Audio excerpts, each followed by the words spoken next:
The wind in Dry Creek did not blow so much as it scoured. It came down from the high, flat mesas like a judgment, stripping the paint from the storefronts and driving the grit deep into the skin of anyone foolish enough to linger outside. It was a town built on a mistake, a struggling settlement clinging to the edge of a thin, brown river that looked more like a scar than a water source.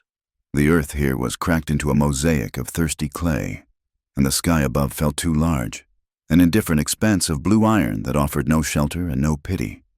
Clara Hale sat by the window of the general store, her head bent over a bolt of calico.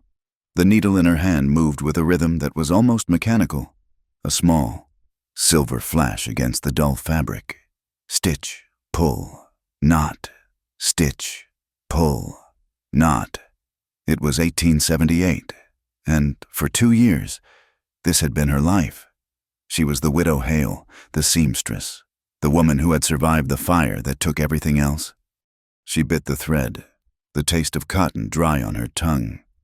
Through the dusty glass of the window, she watched the town of Dry Creek struggle through another Tuesday.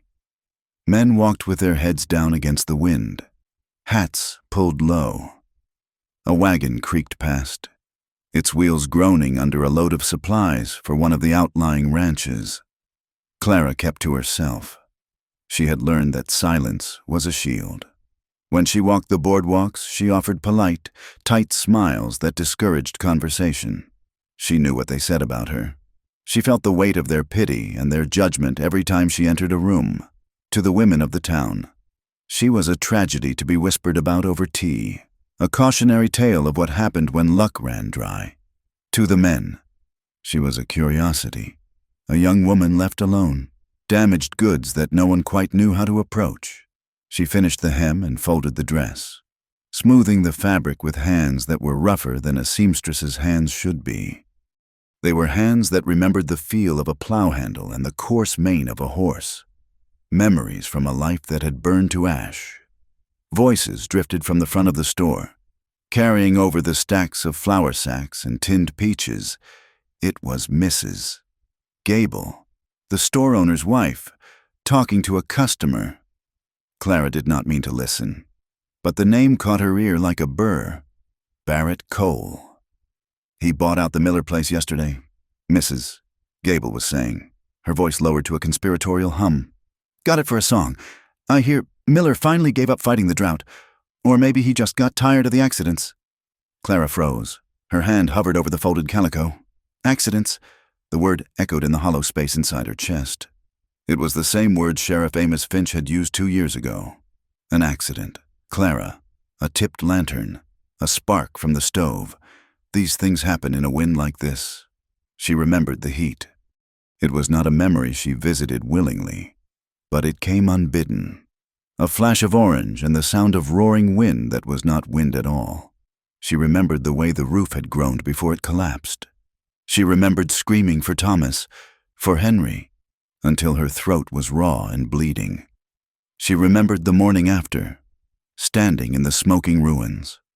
She had found Henry's tin soldier half buried in a drift of gray ash. The paint had bubbled off, leaving it black and twisted. Nearby, the old oak tree stood like a charred skeleton, burned on one side but refusing to fall, a silent witness to the night her world ended.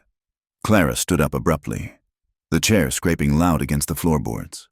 The voices at the front of the store stopped.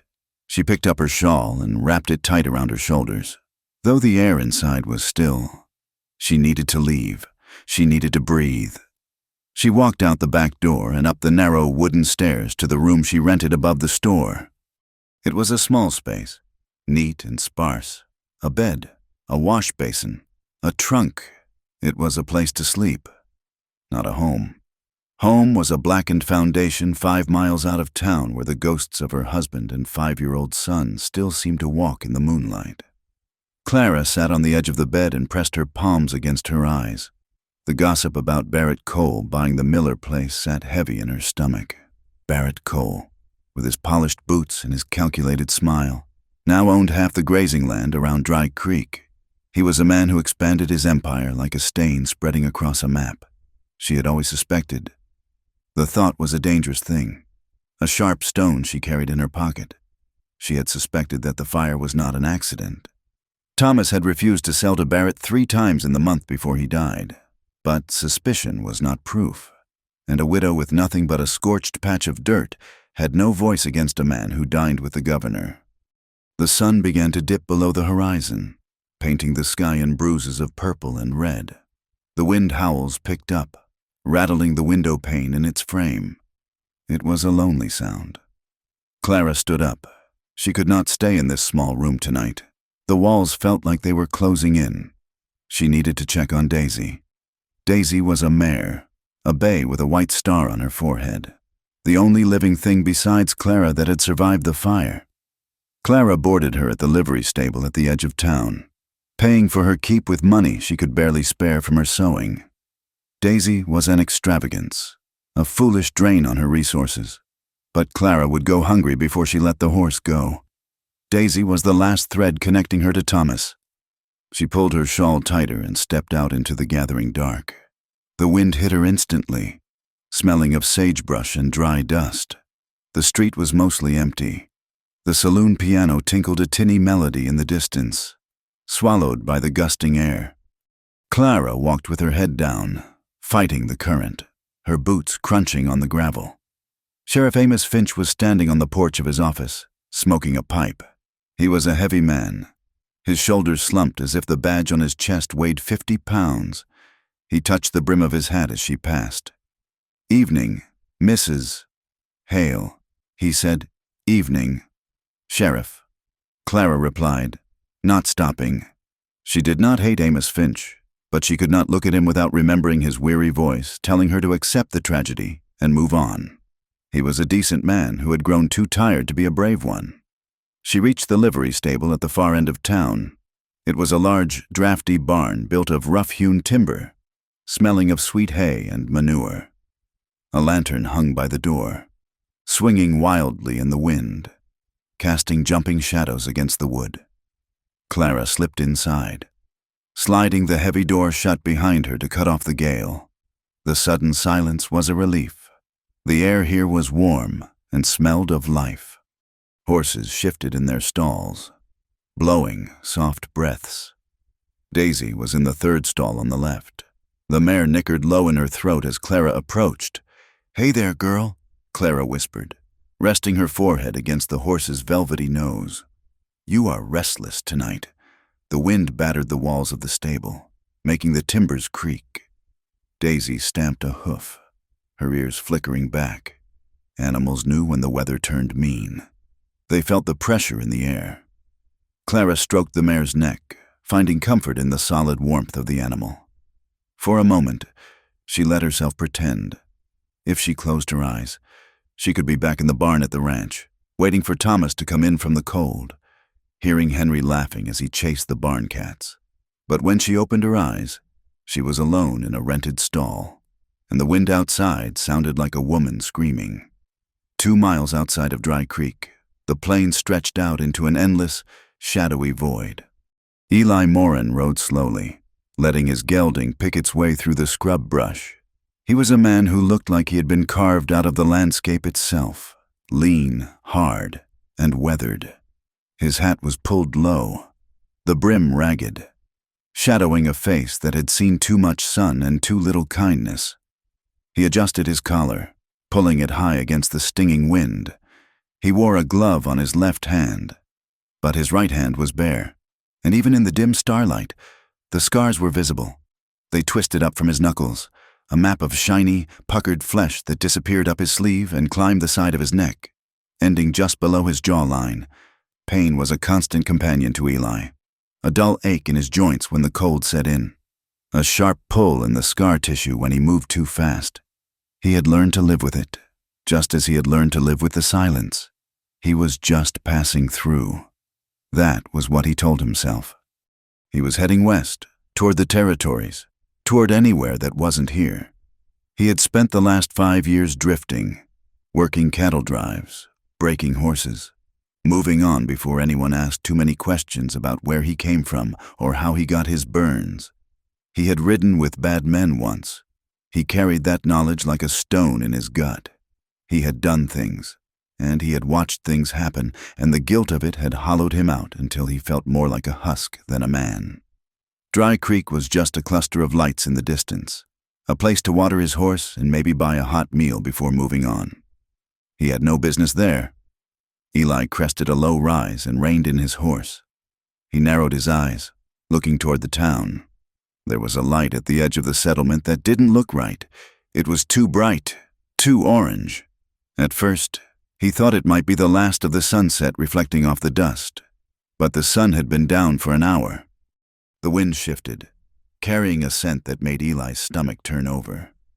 Smoke. Not the cozy smell of a wood stove, but the acrid, choking smell of burning structure. Pine tar and panic.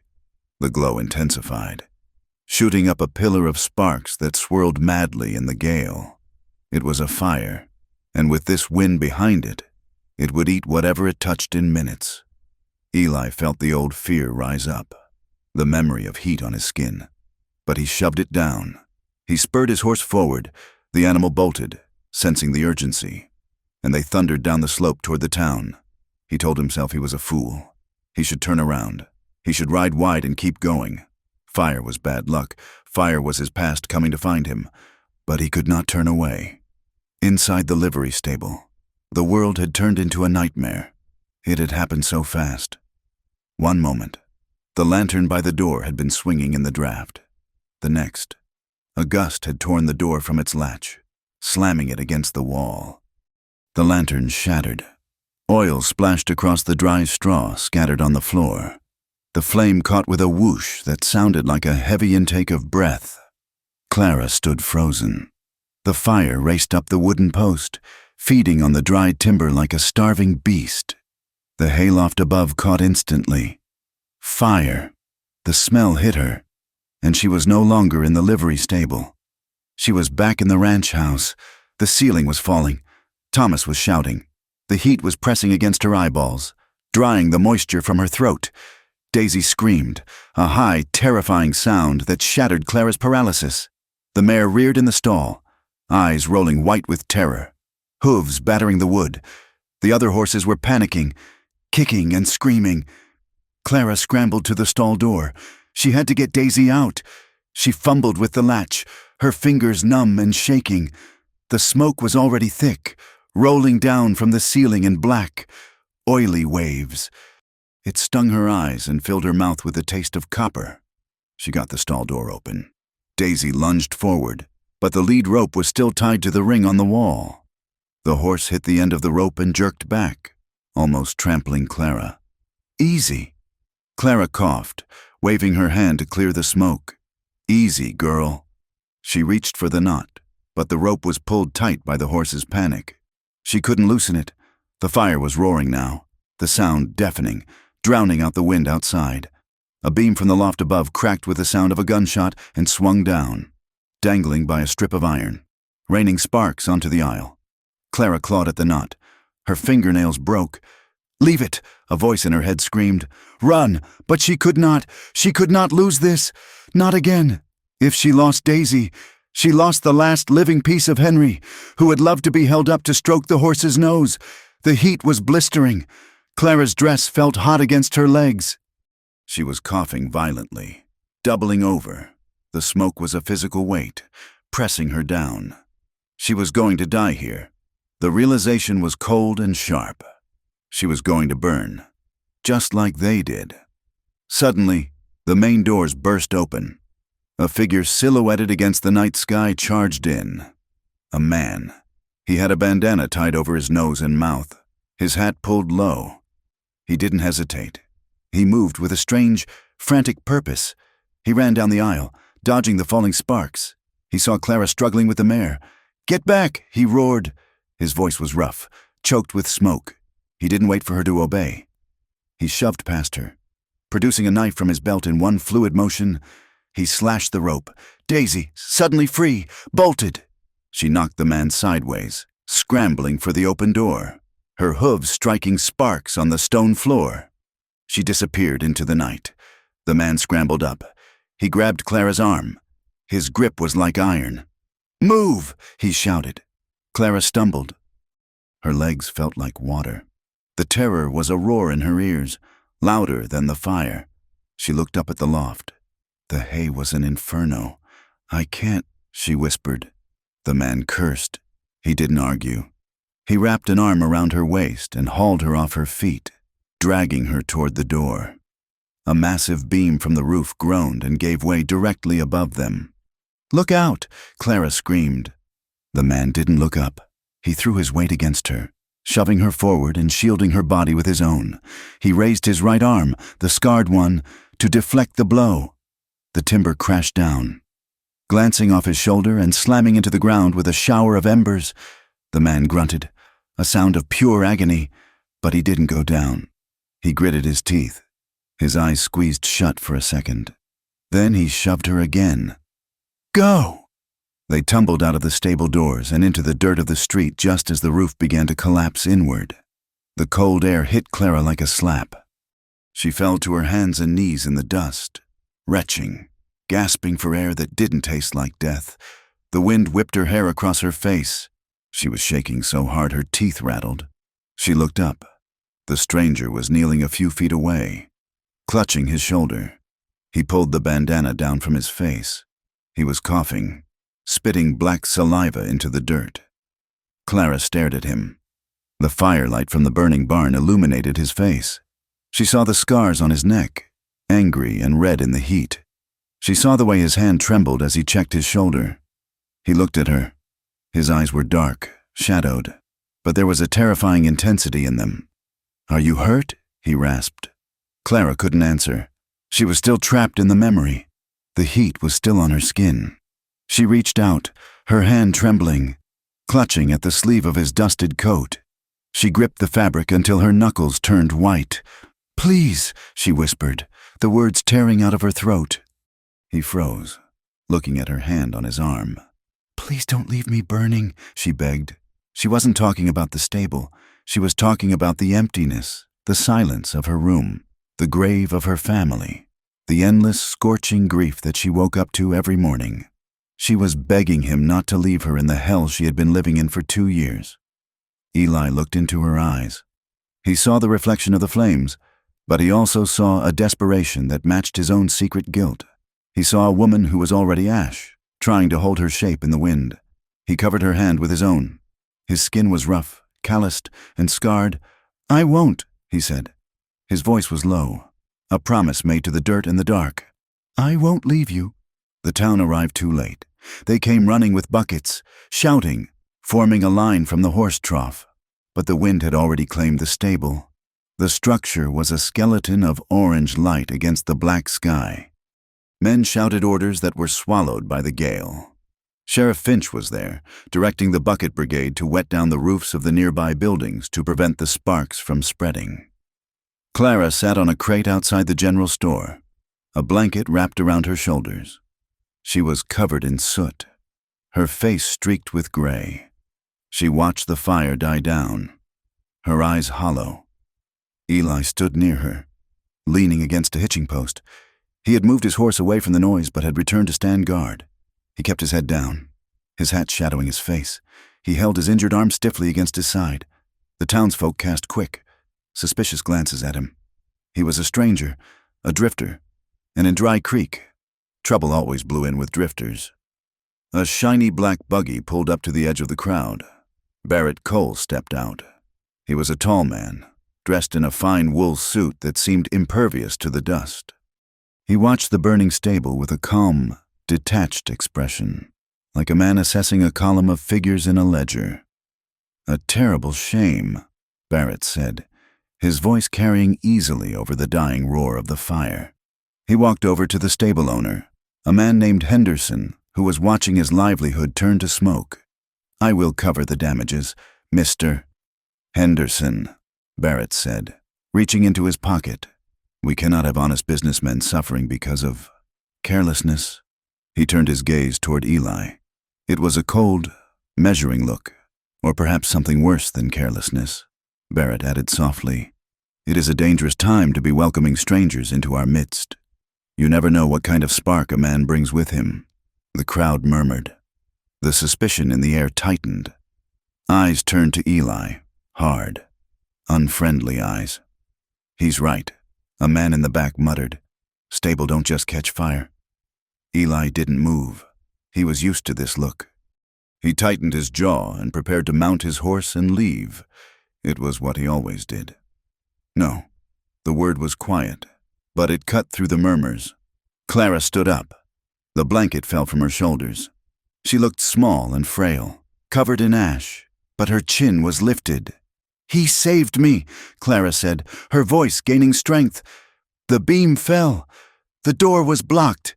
He came in for me. He saved the mare." She looked directly at Barrett Cole. For the first time in 2 years, she did not look down. "He pulled me out of the fire. Mr. Cole. If he hadn't been there, I would be dead." Barrett's smile didn't waver, but his eyes narrowed slightly. He tipped his hat to her. "Mrs. Hale, you are distraught. We are all relieved you are safe, of course. But one must wonder what a drifter was doing lurking so close to the stables in the dark." "He was riding through," Clara said sharply. Sheriff Finch stepped forward, wiping soot from his forehead with a handkerchief. He looked between Barrett and Eli, looking tired. "Step forward, son," the sheriff said to Eli. Eli pushed off the post and walked into the circle of lantern light. He moved with a slight limp. "Name?" Finch asked. "Eli Moran." "What brings you to Dry Creek?" "Mr. Moran." Eli's eyes flicked to Clara, then back to the sheriff. "Looking for work. Heading west. Just passing through." Finch studied him. He looked at the burn scars on Eli's neck. Illuminated by the dying fire, he looked at the way Clara Hale was standing, leaning toward the stranger as if he were a windbreak. "Well," Finch said slowly, "you did a good deed tonight, but we don't have much work for drifters here. Move on when you are rested." "I will," Eli said. Barrett Cole watched the exchange, his face unreadable. He turned to Clara. "And you, my dear, you have lost your stable for the horse. If you need a place for the animal, my ranch has ample stalls. I would be happy to take the burden off your hands." "For a fair price?" "Of course." Clara felt a chill that had nothing to do with the wind. He wanted Daisy, just like he wanted the land, just like he wanted everything. "No," she said. "Thank you. I will manage." Barrett shrugged. A microscopic motion. "As you wish." He turned and walked back to his buggy, the crowd parting for him like the Red Sea. The fire hissed as the last of the roof collapsed. The bucket brigade began to disperse, the excitement fading into the dull fatigue of cleanup. Clara turned to Eli. He was watching her. "Thank you," she said. He nodded. "You defended me. You didn't have to. You saved my life," she said. She looked around. The stable was a smoldering ruin. Daisy was standing nervously by the water trough where someone had caught her. Shivering, "I have nowhere to put her," Clara said, her voice trembling slightly. "The livery is gone. I live in a room above the store. I cannot keep a horse in the street." Eli looked at the horse, then at the vast, dark emptiness of the plains beyond the town. "You got land?" he asked. Clara hesitated. I have the old place, 5 miles out. The house is gone, but the corral is still half standing. The barn collapsed, but there is a lean-to that survived.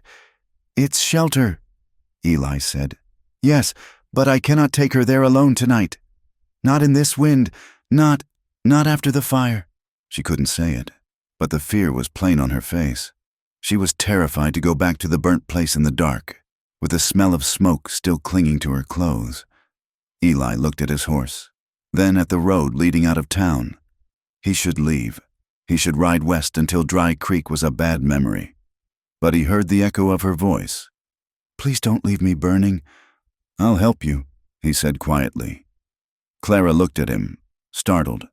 "You don't have to, I know, but I'm going that way."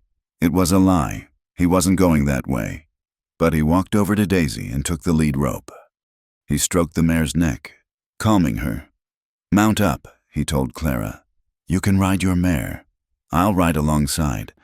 Clara hesitated for a second, watching him. She saw the weary set of his shoulders, the way he favored his right side. She felt a prickle of unease. He was a stranger, a man with scars and secrets who rode out of the dark. But she also remembered the way he had shielded her from the falling beam. She nodded. She mounted Daisy. The horse was skittish but calm under her hand. Eli mounted his gelding. Together, they turned away from the dying light of the town and the prying eyes of the neighbors. They rode past the saloon, past the sheriff's office, and out into the open prairie. The wind howled around them, kicking up dust that ghosted around the horse's legs. The smell of smoke began to fade, replaced by the scent of cold earth and sage. They were two silhouettes moving through the dark, heading toward a ruin, bound together by the flames they had just escaped and the fires that were still burning inside them. Dawn broke over the high plains not with a gentle light, but with a harsh, revealing glare that stripped away the mercy of the shadows. As the sun crested the flat horizon, it painted the world in shades of pale gold and bruised purple, illuminating the destination that Clara Hale had been dreading for 2 years. They sat on their horses at the edge of the property line. Before them lay the remains of the Hale Ranch. It was a graveyard of ambition and love. The farmhouse, once painted a cheerful white that Thomas had been so proud of, was now nothing more than a jagged, blackened foundation. The chimney stood alone, a finger of brick pointing accusingly at the indifferent sky. The barn had collapsed inward, its roof beams looking like the ribs of some enormous, prehistoric animal that had died fighting the earth. Patches of stubborn, yellow grass grew up between the scorched posts, feeding on the ash. The wind whistled through the gaps in the ruins, a low, mournful sound that raised the hair on Clara's arms. She sat rigid on Daisy, her knuckles white on the reins. It looked smaller than she remembered. Tragedy had a way of shrinking things, reducing a life that had felt vast and full into a pile of debris that could be crossed in 20 paces. Eli Moran sat silently beside her. He did not speak, nor did he look away. He surveyed the land with the eyes of a man who knew how to read destruction. He saw the way the fire had moved, the direction of the wind that night, the thoroughness of the devastation. It was a Wednesday. Clara said. Her voice was thin, barely audible over the wind. She did not look at Eli. She stared at the empty space where the front door had been. It was a Wednesday night. Thomas had been up late mending a harness. Henry was asleep in the loft. She took a breath that shuddered in her chest. Everyone said it was the stove. The sheriff, the fire marshal, the neighbors. They said I must have left a damper open, or a log rolled out. They said it was an accident born of carelessness. Eli shifted in his saddle, the leather creaking. And you? What do you say? Clara turned her head slowly to look at him. Her eyes were dry, but they held a haunted depth that made Eli's chest ache. I smell kerosene, Mr. Moran, in my nightmares. I smell it, and I smelled it that night, too, before the smoke, before the heat. I smelled coal oil on the back porch, where we never kept any. Eli looked back at the ruins. His jaw tightened until the muscle jumped. He knew that smell. He knew the tactic. It was a coward's weapon, used by men who wanted land but did not have the courage to fight for it in the daylight. You wait for a dry night, when the wind is blowing hard out of the north. You splash the oil on the windward side. You light a single match and ride away, letting the prairie do your dirty work. He had ridden with men who did such things. The memory was a sour taste in his mouth. He had stood by while torches were thrown, telling himself he was just a hired hand, just following orders. He had not thrown the torch that night 5 years ago in Wyoming, but he hadn't stopped it either. Not until it was too late. Shame, cold and heavy, settled in his gut. He looked at the woman beside him, her posture rigid with the grief he had helped inflict on others, and he felt like a monster standing on holy ground. Why stay? Eli asked, his voice rougher than he intended. Why keep this? Because he wants it, Clara said. Who? Barrett Cole. She gestured to the blackened land. The day after the funeral, he came to me. He stood right there, while the embers were still smoking. He offered to buy the deed. He said he wanted to take the burden off my hands. He offered me pennies on the dollar. He said a woman alone couldn't manage a burnt-out claim. And you told him no. I told him to get off my land before I fetched my husband's rifle. Clara said, "It was the only time I have ever threatened a man." She looked back at the ruins. "They think I am foolish. The whole town. They think I am a stubborn, tragic widow holding on to a graveyard. But this is all I have left of them. If I sell it to him, it vanishes. He will run his cattle over it and erase the spot where my son slept." Eli looked at the scar on his hand, the twisted flesh that marked his own failure. He understood stubbornness. He understood holding on to pain because it was the only thing that felt real. "Let's get the horse settled," he said. He dismounted, his boots kicking up small clouds of dust. He didn't offer any platitudes. He didn't tell her she was brave. He simply started to work. And, for Clara, that was a kindness greater than any prayer.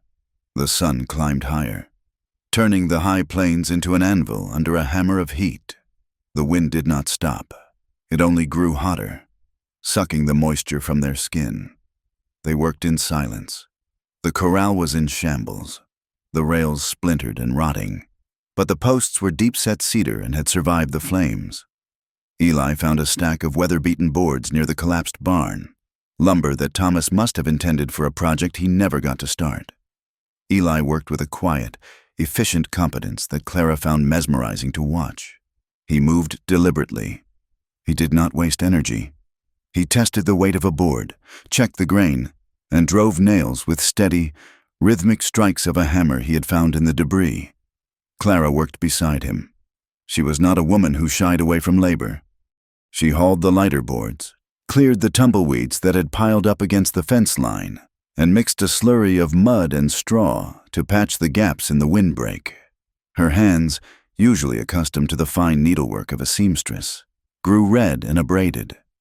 Dust coated her throat, making her cough. Sweat trickled down her back, soaking her heavy dress. But the physical exertion was a relief. It grounded her. It demanded her attention, forcing the memories of the fire to the back of her mind. At midday, they took a break in the shadow of the lean-to. Eli took a canteen from his saddlebag and offered it to her first. Clara drank deeply, the tepid water tasting like life itself. She handed it back to him, watching as he drank. He had removed his left glove to work, and for the first time in the daylight, she saw the full extent of his scars. They were brutal marks. The skin on the back of his hand and up his wrist was shiny and tight, a mottled map of pink and white tissue where the fire had melted the flesh. It looked painful, even now, years later. Eli lowered the canteen and caught her staring. He didn't pull his hand away, but his eyes went guarded. "Does it hurt?" Clara asked softly. "Only when it gets cold," Eli said. "Or when the weather changes." "How?" she asked. She didn't need to finish the sentence. Eli screwed the cap back onto the canteen. His voice was flat, pulling something out that should have stayed in. Clara looked at his hand, then at the charred doorframe of her house. She understood. Fire knows fire, she thought. You are careful, she observed. With the wood, with the tools. Eli looked at his hands. I learned a long time ago that it is easy to break things. Mrs. Hale. It takes a lot longer to put them back together. He stood up, brushing the dust from his trousers. We need nails. And hinges. This door on the lean-to won't hold against a coyote, let alone a storm. I have to go to town, Clara said. I'll ride with you, Eli said. You don't have to. You have done enough. Eli looked at the horizon, where the heat shimmered like water. I need supplies too. If I am heading west, they both knew he wasn't heading west today. The lie hung between them, a fragile thing, but neither of them poked at it. The ride back to Dry Creek was quiet. The town seemed even smaller and grittier after the vastness of the open prairie. As they rode down the main street, the atmosphere changed. The indifference of the landscape was replaced by the sharp, pricking attention of human eyes. People stopped what they were doing to watch. A woman sweeping her porch paused, leaning on her broom, her gaze darting from Clara to the scarred stranger riding beside her. Two men outside the saloon stopped talking, spitting tobacco into the dust as they tracked their progress. Clara kept her chin high. but she felt the heat rising in her cheeks. She knew what they were thinking. The widow Hale, dragging a drifter home. It was improper. It was dangerous. It was a scandal in the making. They tied the horses in front of the general store. As they stepped onto the boardwalk, a young woman in a bonnet whispered loud enough to be heard. "Already? It hasn't been a day since the stable burned. Some women have no shame." Clara stiffened. She gripped her reticule tightly, her knuckles turning white. A ranch hand, leaning against a support post, laughed, a crude, wet sound. "Well, nights get cold on the prairie," the man drawled. "A widow needs a little warmth, don't she? Even if she has to pick it up off the road." Clara stopped. The shame washed over her, hot and stinging, followed instantly by a flash of anger. But before she could speak, Eli moved. He didn't draw a weapon. He simply stepped between Clara and the man. He moved with that same terrifying suddenness he had shown at the fire. He invaded the man's space, standing so close that the ranch hand had to lean back against the post. Eli's face was stone. His eyes were dark pits. The fury radiating off him was palpable, a physical wave of heat. "You got something to say about the lady?" Eli asked. His voice was very soft, almost gentle. The ranch hand swallowed. He looked at the scars on Eli's neck, then at the pistol on Eli's hip. The laughter died in his throat. "No," the man mumbled, looking down. "Just talking." Eli held the stare for a long second, letting the silence stretch until it was uncomfortable. Then he stepped back. "Mind your tongue," he said, "or I will mind it for you." He turned to Clara, his expression softening instantly. "After you, Mrs. Hale." They entered the store. Clara's heart was pounding. She was frightened by the violence she had sensed in him, but beneath the fear was a strange, fierce gratitude. No one had stood between her and the town's cruelty in a long time. They bought their supplies in silence: nails, hinges, flour, coffee, beans. As they were leaving, Sheriff Finch stepped out of his office across the street and intercepted them. "Mrs. Hale," he said, touching his hat. "Mr. Moran." "Sheriff," Clara said. Finch looked tired. He sighed, hooking his thumbs in his belt. "Look, I am not one to tell a person how to run their business, but people talk. Clara, let them talk." Clara said, "They are saying you have taken in a hired gun. They are saying it's asking for trouble. I needed help with the repairs." Clara said, "I am paying him for his labor." Finch looked at Eli. "Is that right?" "Yes, sir," Eli said. Finch chewed on the inside of his cheek. "Just be careful. Barrett Cole was asking about you this morning. Moran. He doesn't like strangers stirring up dust, and he surely doesn't like people digging around old fires." It was a warning, plain and simple. Clara felt a cold knot in her stomach. "We are just fixing a fence." "Amos," Clara said, "that is no crime." "Not yet," Finch said darkly. "Just watch your back, both of you, back at the ranch." The sun was beginning to set, casting long, bruised shadows across the scorched earth. They unloaded the supplies. Clara stood by the newly repaired corral, watching Daisy eat the hay they had brought. She turned to Eli. He was uncinching his saddle, his movements slow and weary. He looked like a man who had been walking for 100 years. "Mr. Moran," Clara said. Eli paused, looking over the seat of his saddle. "Ma'am, you can't sleep on the ground, not with the coyotes this close." Eli shrugged. "I have slept in worse places." Clara pointed to the concrete slab that had once been the bunkhouse foundation. The walls were gone, but the floor was solid, and part of the chimney was still standing, offering a windbreak. "You can pitch your bedroll there," she said, "and if you are willing to stay on for a few days, I could use the help. There is more fencing to do, and the well needs clearing." She took a breath, trying to make her voice sound businesslike. "I can't pay much, but I can offer food, and a safe place to sleep, and I can pay you $1 a day." It was a pretense. They both knew it. She was offering him a home, however temporary, and he was offering her protection, but they needed the structure of a business arrangement to make it acceptable, to build a wall against the impropriety of it. Eli looked at her. He saw the tremble in her hands. He saw the fear she was trying to hide. $1 a day is fair. He said, "Thank you," Clara said. Her voice softened. "Thank you for today." In town, he didn't deserve her thanks. If she knew who he was, what he had done, she would chase him off with that rifle she talked about. But he nodded, accepting the grace he hadn't earned. Night fell over the plains, absolute and heavy. The wind did not die down. It shifted, howling around the broken chimney of the farmhouse like a lost spirit. Clara had pitched a small canvas tent she kept for emergencies near the ruins of the house.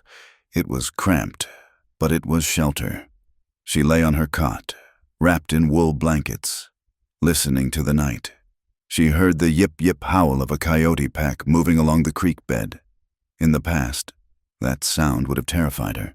It underscored her isolation, her vulnerability. But tonight, there was another sound. 50 yards away, in the shelter of the bunkhouse foundation, she could hear the faint, rhythmic sound of metal on leather. Eli was mending tack by the light of a small fire, and under the wind, she heard a low, rumbling sound. He was humming. It was a tuneless, wandering melody, something dark and slow. But it was a human sound. Clara closed her eyes. The knowledge that another living soul was within shouting distance was a profound shift in her world. It was comforting, yes, but it was also unsettling. She had built high walls around her grief. Having someone inside the perimeter made her feel exposed. She fell asleep listening to the hum, and for the first time in 2 years, she did not dream of the fire. The days fell into a rhythm, driven by the rising and setting of the sun. It was hard, grueling work. The romance of the West did not exist here. There was only the cracked earth, the weight of the timber, and the relentless wind. They repaired the perimeter fence, stretching barbed wire until their muscles screamed. They hauled water from the low creek in heavy wooden buckets, trudging back and forth until their boots were caked with mud. They cleared the debris from around the house, stacking the charred wood into a pile to be burned later, a task that Clara watched with a tight throat. Eli worked like a man possessed. He pushed himself from dawn until dusk, as if he could sweat the guilt out of his pores. His hands grew raw, the calluses splitting and bleeding, but he never complained. Clara worked beside him. She wore an old work dress, the hem stained with mud. She tied her hair back with a piece of twine. She was stronger than she looked, driven by a desperate need to reclaim this land, to prove to Barrett and the town and herself that she was not just a victim. The shared hardship began to knit a bond between them. It was a quiet thing, unspoken, built on the passing of a hammer, the sharing of a canteen, the mutual nod of exhaustion at the end of the day. Small moments began to flicker in the gray landscape. On the third day, they were down at the creek. The bank was slick with mud. Clara lost her footing, her boots sliding on the wet clay. She flailed, dropping the water bucket. Eli was there instantly. His hand shot out, catching her by the elbow. His grip was strong and sure. He pulled her upright, steadying her against his chest. For a second, the world narrowed down to the point of contact, his hand on her arm, her hand clutching his shirt. She could feel the heat of his body, the solid wall of his chest. He smelled of sweat, tobacco, and saddle leather, a masculine, earthy scent that was suddenly overwhelming. Eli didn't let go immediately. His fingers lingered on her arm. He looked down at her, his dark eyes searching her face. The air between them seemed to vibrate. "You all right?" he asked, his voice low. Clara nodded, breathless. "Yes, thank you." She pulled away, smoothing her dress, her heart hammering against her ribs like a trapped bird. That evening, Eli cut his forearm on a rusty nail while fixing the corral gate. It was a jagged tear, bleeding freely. "Sit," Clara ordered, pointing to a crate near the fire. She fetched her sewing kit and a strip of clean linen. She cleaned the wound with whiskey. Ignoring his sharp intake of breath, she leaned in close to bandage it. The firelight played across his face, highlighting the sharp angles of his cheekbones and the curve of his mouth. Clara's breath caught in her throat.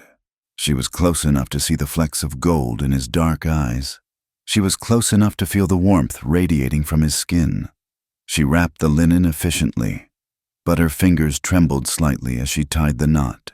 She felt a magnetic pull, a desire to touch the skin above the bandage, to trace the line of his jaw. It terrified her. "There," she said, stepping back quickly. "Keep it clean." "Thank you, Clara," he said. He used her name. It sounded intimate in the darkness. They ate their meals in silence, sitting on the ground near the fire, plate of beans, stale biscuits, black coffee. Their eyes would meet across the flames and then slide away, terrified of what they might acknowledge. There was something growing between them, as stubborn and undeniable as the grass pushing up through the ash. But with the connection came the conflict. Eli lay in his bedroll at night, staring at the stars.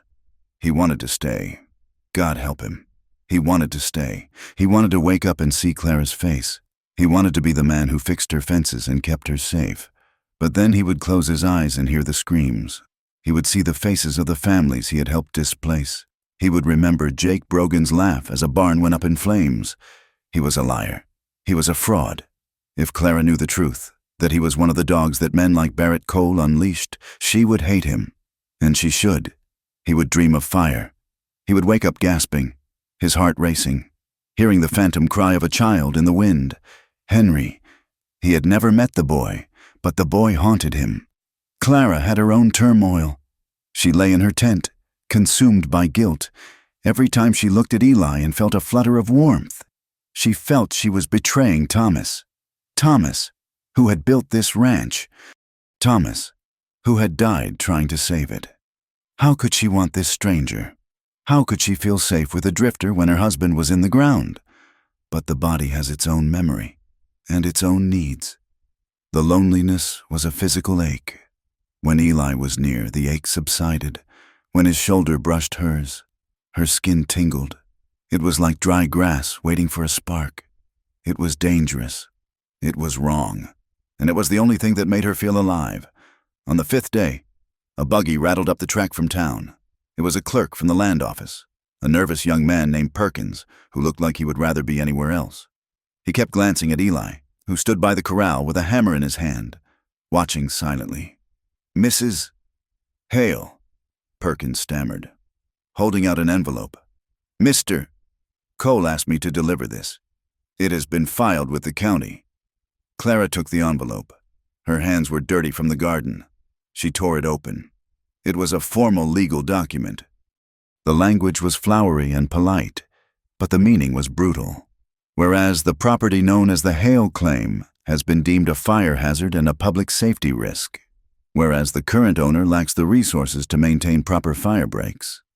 Mr. Barrett Cole hereby submits a final offer of purchase for the purpose of consolidated ranching and regional security.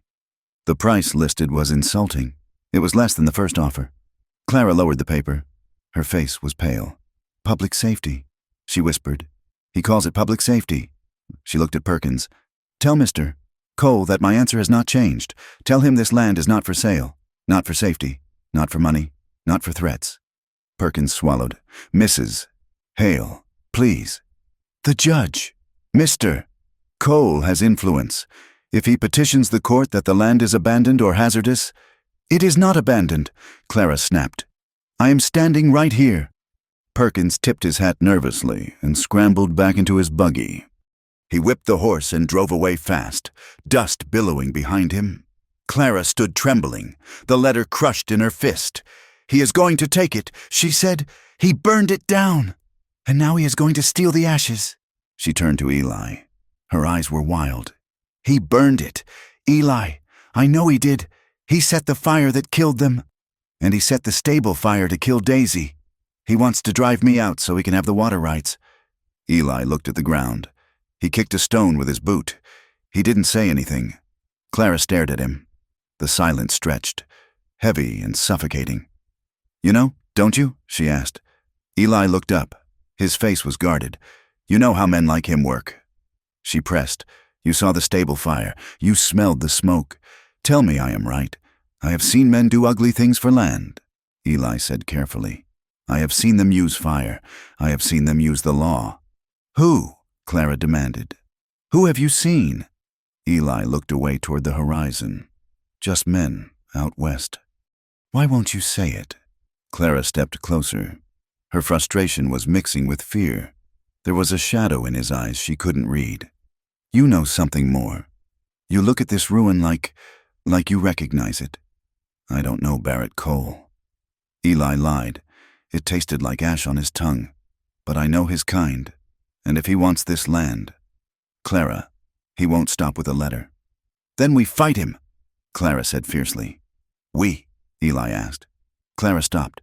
She looked at him, scarred, weary, standing on her land with a hammer in his hand.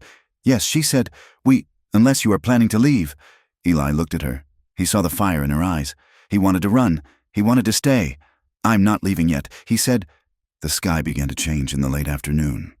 It wasn't a thunderstorm. There were no clouds, only a strange, bruised darkening of the blue. The wind stopped suddenly. The silence was absolute. The birds stopped singing. The insects stopped buzzing. Then, on the horizon, a brown wall appeared. It stretched from the earth to the heavens, a solid, rolling mountain of earth. Dust storm, Eli said. He moved instantly. Get the horses, put them in the lean-to. They scrambled. The paralysis of the heavy conversation was broken by the immediate threat of the land. They dragged Daisy and the gelding into the three-walled shelter of the lean-to. Tying them short, they grabbed the canvas from the tent, the tools, the water buckets. The wall of dust hit them with the force of a physical blow. The light vanished. The world turned to screaming, choking brown. The wind roared like a train. Grit stung their eyes and filled their noses. It was impossible to see more than a foot ahead. Inside, Eli yelled, grabbing Clara's hand. He dragged her into the small tool shed they had patched up yesterday. It was the only fully enclosed structure left standing. It was tiny, barely big enough for the tools, let alone two people. They tumbled inside, and Eli slammed the door, jamming a piece of wood into the latch to hold it against the wind. The darkness inside was total. The roar of the storm outside was deafening, burying the shed in a deluge of dirt. They were pressed together in the cramped space. Clara's back was against the rough wood of the wall. Eli was pressed against her. His hands braced on the wall on either side of her head to keep from crushing her. They were breathing hard, coughing. The air in the shed was hot and stale, smelling of old grease and dry earth. Clara could feel Eli's body against hers, his legs tangling with hers, his chest heaving. She reached out in the dark, her hand finding his arm. She felt the scars under the sleeve. Are you okay? She whispered, though he couldn't hear her over the wind. Eli leaned his forehead against the wall, right next to her ear. He was trembling. The enclosed space, the noise, the dust. It was too close to the fire. I'm here, he said. Clara turned her face toward him. In the gloom, she could just make out the outline of his profile. The storm raged outside, trying to tear their fragile shelter apart. But inside, a different kind of pressure was building. The proximity was overwhelming. Clara felt a tear slide down her cheek, cutting a track through the dust. She was terrified of the storm. She was terrified of Barrett. She was terrified of the man standing inches from her, and she wanted him to hold her. She shifted, her body brushing against his. Eli went rigid. He didn't pull away. He didn't move. He stood there, a statue in the dark, fighting a war within himself. Please, Clara whispered again. She didn't know what she was asking for. Forgiveness? Comfort? Love? Eli turned his head. His breath ghosted across her cheek. He was so close. Don't, he breathed. But he didn't move back. The storm howled, burying them, leaving them burning in the dark. The world that emerged from the dust storm was not the one they had left behind. The screaming wind had died into a silence so profound it felt like the earth itself had stopped breathing. Everything, the splintered fence posts, the charred remains of the barn, the canvas of the tent, was coated in a fine, suffocating powder that turned the landscape into a sepia photograph of itself. Clara Hale stepped out of the tool shed, coughing into her sleeve. The air hung heavy and still, shimmering with suspended grit. She felt strange, unmoored, her skin pricking with the memory of Eli Moran's body pressed against hers in the dark. The intimacy of the shed had been a necessity of survival, but it had breached a wall she had spent 2 years fortifying. Eli followed her out. He looked like a ghost. His dark clothes turned gray by the dust, his face a mask of exhaustion. He did not look at her. He moved to check the horses in the lean-to, his boots making no sound in the soft drifts of dirt. The tension between them was brittle, a dry twig ready to snap. Clara walked toward the pile of supplies they had hastily covered before the storm. The wind had been capricious. It had buried the water buckets but stripped the cover off the crate where she had placed the mail. The letter from the land office lay pinned against a rock, battered and blown open. Clara picked it up. The paper was gritty under her fingers. She meant to fold it away, to hide the thread of Barrett coal back in her pocket. But a line of text caught her eye. It was in the addendum, a section she had been too angry to read closely the first time. Witness to prior negotiation and sale refusal. Mr. Jacob Brogan. Foreman. Clara froze. The name struck her like a physical blow. Jake Brogan. She remembered him. He had been a rough, loud man who worked for Barrett years ago, a man who smelled of stale whiskey and cruelty. He had been there the day Thomas refused the first offer. And he had disappeared from Dry Creek 3 days after the fire. She looked up. Eli was calming Daisy, stroking the mare's nose with a hand that still trembled slightly. "Eli," Clara said. Her voice sounded loud in the unnatural quiet. He turned, his eyes guarded. She held up the letter. "This document lists a witness, Jake Brogan." She saw Eli stiffen. It was a subtle reaction, a tightening of the shoulders, a stillness that came over him like a shutter closing. "You know him," Clara stated. It was not a question. Eli looked at the horizon, where the dust still hazed the sun into a pale, sickly disk. "I know the name." Clara walked over to him, the letter crinkling in her fist. "He used to work for Barrett. He vanished right after the fire. If Barrett lists him as a witness to the sale attempts, then Jake was involved. He knows what happened." Eli took a slow breath. "Jake Brogan is a bad man." "Clara, I don't care if he is the devil himself," Clara said, her voice shaking. "If he knows about the fire, I need to talk to him." "He is not in Dry Creek," Eli said. "Barrett cut him loose years ago. He drinks his wages in Silverton now. It is a rail town. It is no place for you. Silverton was a day's ride north, a rough scar of a settlement built on iron rails and vice." "I am going," Clara said. Eli looked at her then. He saw the set of her jaw, the desperation that burned through her exhaustion. He knew that look. It was the look of someone who would walk through hell to find a drop of water. He also knew that if she went to Silverton alone, she would likely not come back. And if she found Jake Brogan, she would find the truth about Eli Moran. He felt the trap closing around him. He could leave now. He could mount his horse and ride west, outrunning the confession that was waiting in Silverton. But he looked at Clara, standing in the dust of her ruined life, refusing to break. "I will saddle the horses," Eli said quietly. The ride to Silverton was a punishment.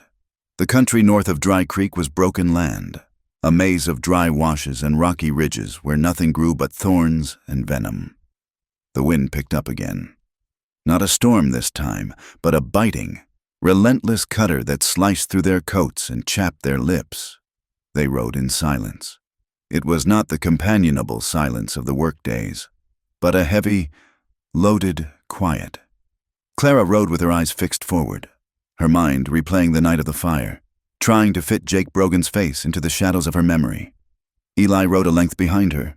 He felt sick. Every hoofbeat took him closer to his own destruction. He watched Clara's straight back, the way she held her head high against the wind, and he hated himself with a fresh, acidic intensity. He wanted to tell her. He opened his mouth a dozen times to speak, to confess it all out here in the emptiness where her anger might only leave him stranded rather than destroyed. But the words turned to ash in his throat. He was a coward. He told himself he was protecting her, but he knew he was only protecting the fragile way she looked at him, with trust. God help him. With trust. They reached Silverton as evening fell. It was a different beast than Dry Creek. Dry Creek was dying. Silverton was alive with a frantic, dirty energy. The railroad tracks sliced through the center of town like a jagged suture. Smoke from the engines hung low over the streets, mixing with the smell of unwashed bodies, coal and cheap liquor. Men crowded the boardwalks. Railroad workers, drifters, gamblers. They stared as Clara rode past. It was a predatory kind of staring. A woman alone, or even a woman with a single ragged escort, was fair game for eyes that had forgotten decency.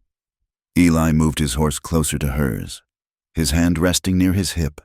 His face settled into the hard, dangerous mask he wore to keep the world at bay. "We will try the Golden Spike," Eli said, his voice flat. "It is where men like Jake end up. They tied the horses outside the saloon." The noise from inside spilled out into the street. A discordant piano, the clatter of chips, the roar of drunken laughter. Clara hesitated at the batwing doors. She had never been inside such a place. To enter a saloon was to forfeit one's standing as a respectable woman. "Stay close to me," Eli murmured. He pushed the doors open and they stepped inside. The air was thick enough to chew. Smoke swirled in the yellow light of kerosene lamps. The floor was covered in sawdust that was dark with spit and spilled ale. The room went quiet for a heartbeat as they entered, eyes turning to appraise the newcomers. Then the noise resumed, a little sharper than before. The barkeep, a man with a greased mustache and eyes like flint, watched them approach the bar. He did not wipe the counter. "We don't serve ladies," he said, looking past Clara as if she were a piece of furniture. "Unless they are working." Clara felt the heat rise in her face, but she did not flinch. "I am looking for a man. Aren't we all?" "Honey?" A voice slurred from a nearby table. Eli turned his head. He didn't say a word. He just looked at the man who had spoken. The man, seeing the scars on Eli's neck and the stillness of his hands, suddenly found his drink very interesting. Clara placed a silver dollar on the wet wood of the bar. "Jake Brogan," she said. The barkeep looked at the coin, then at Eli. He snatched the dollar. "Back corner, plain faro. He is deep in the bottle. Friend, don't expect much conversation." They walked through the crowded room. A woman with bruised wrists and too much rouge on her cheeks brushed past them, carrying a tray of whiskey. She looked at Clara with dull, tired eyes, a flicker of curiosity dying instantly into indifference. In the back corner sat a man who looked like a sack of grain that had been left out in the rain. Jake Brogan had grown fat and sloppy. His shirt was stained, his beard matted. But Clara recognized him. She recognized the mean set of his eyes and the way his mouth twisted when he lost a hand. He was arguing with the dealer, his voice loud and wet. "You cheated, you tin-horn bastard." "Jake," Eli said. The name cut through the noise. Jake Brogan froze. He turned slowly in his chair, blinking against the smoke. He squinted at Eli. He looked at the scars on Eli's hand, then up to the burns on his neck. A slow, ugly smile spread across his face, revealing yellow teeth. "Well, I'll be damned," Jake wheezed. "If it ain't the fire dog." Clara felt the blood drain from her face. "Fire dog." Jake laughed, a hacking sound that turned into a cough. "I heard you were dead. Moran. Or in prison. What brings Barrett's favorite lighter to a hole like this?" Eli took a step forward. His face was pale beneath the tan. "Shut your mouth, Jake." Jake ignored him. He looked at Clara. His eyes widened, then narrowed in recognition. "And look at this," he sneered. "You brought company. I know you. You are the widow. The Hale woman." He looked back at Eli, shaking his head in mock amazement. "You got some nerve. Moran, riding around with her. Does she know? Does she know how good you are with a match?" Eli lunged. It happened in a blur. Eli crossed the distance and grabbed Jake by the lapels of his filthy coat. Hauling him out of the chair, he slammed him against the rough wood of the wall, knocking a framed picture to the floor with a crash. "Shut up," Eli roared. The saloon went silent. Jake just laughed, though he was dangling half off the floor. His breath smelled of rot. Hit me all you want. Fire dog, Jake sputtered. It don't change the color of the sky that night. Pretty little ranch wife. Place lit up like the 4th of July. Eli drew back his fist, his eyes blind with rage and shame. Stop! Clara's voice cracked like a whip. Eli froze, his fist hovering inches from Jake's face. He was breathing hard, his chest heaving. He didn't look at Clara. He couldn't. Clara stepped forward. Her hands were shaking, but she clasped them together to steady them. Let him go. Eli released his grip slowly. Jake slid down the wall, landing in a heap, straightening his coat with a sneer. Clara looked at Eli. Her eyes were wide, dark pools of horror. What did he mean? She whispered. Why did he call you that? Eli closed his eyes. The silence in the saloon was heavy, watching the drama unfold like a play. Tell her, Jake taunted from the floor. Tell her about the Wyoming job. Tell her about the creek bed. Tell her who rode point for Barrett when we cleared the valley. Eli turned to face her. He looked stripped raw. The defenses were gone. I rode with them. Clara. The words hung in the air, toxic and heavy. Clara took a step back, as if he had struck her. With Barrett? Yes. When? 5 years ago? And 2 years ago, the world seemed to tilt on its axis. Clara grabbed the back of a chair to steady herself. 2 years ago, she repeated. The fire? Eli nodded. A jerky, painful motion. I was there. Clara made a sound, a low, wounded cry that she tried to stifle with her hand. The man who had pulled her from the stable. The man who had fixed her fence. The man whose hum had lulled her to sleep. You burned us, she whispered. No. Eli stepped toward her, his hands out pleadingly. No, Clara, I swear, I didn't light it. But you were there, she accused, her voice rising to a scream. You were with them. I tried to stop them, Eli shouted back, the desperation pouring out of him. I didn't know there was a child. Barrett told us the house was empty. He said it was just a scare tactic. When I saw the rocking horse on the porch, I tried to stop Jake. I tried to put it out. He pointed a shaking finger at Jake. He lit the oil. I fought him, but the wind took it. It went up so fast. He looked at his scarred hand, then ripped the glove off his left hand, holding both maimed limbs out to her. I went in.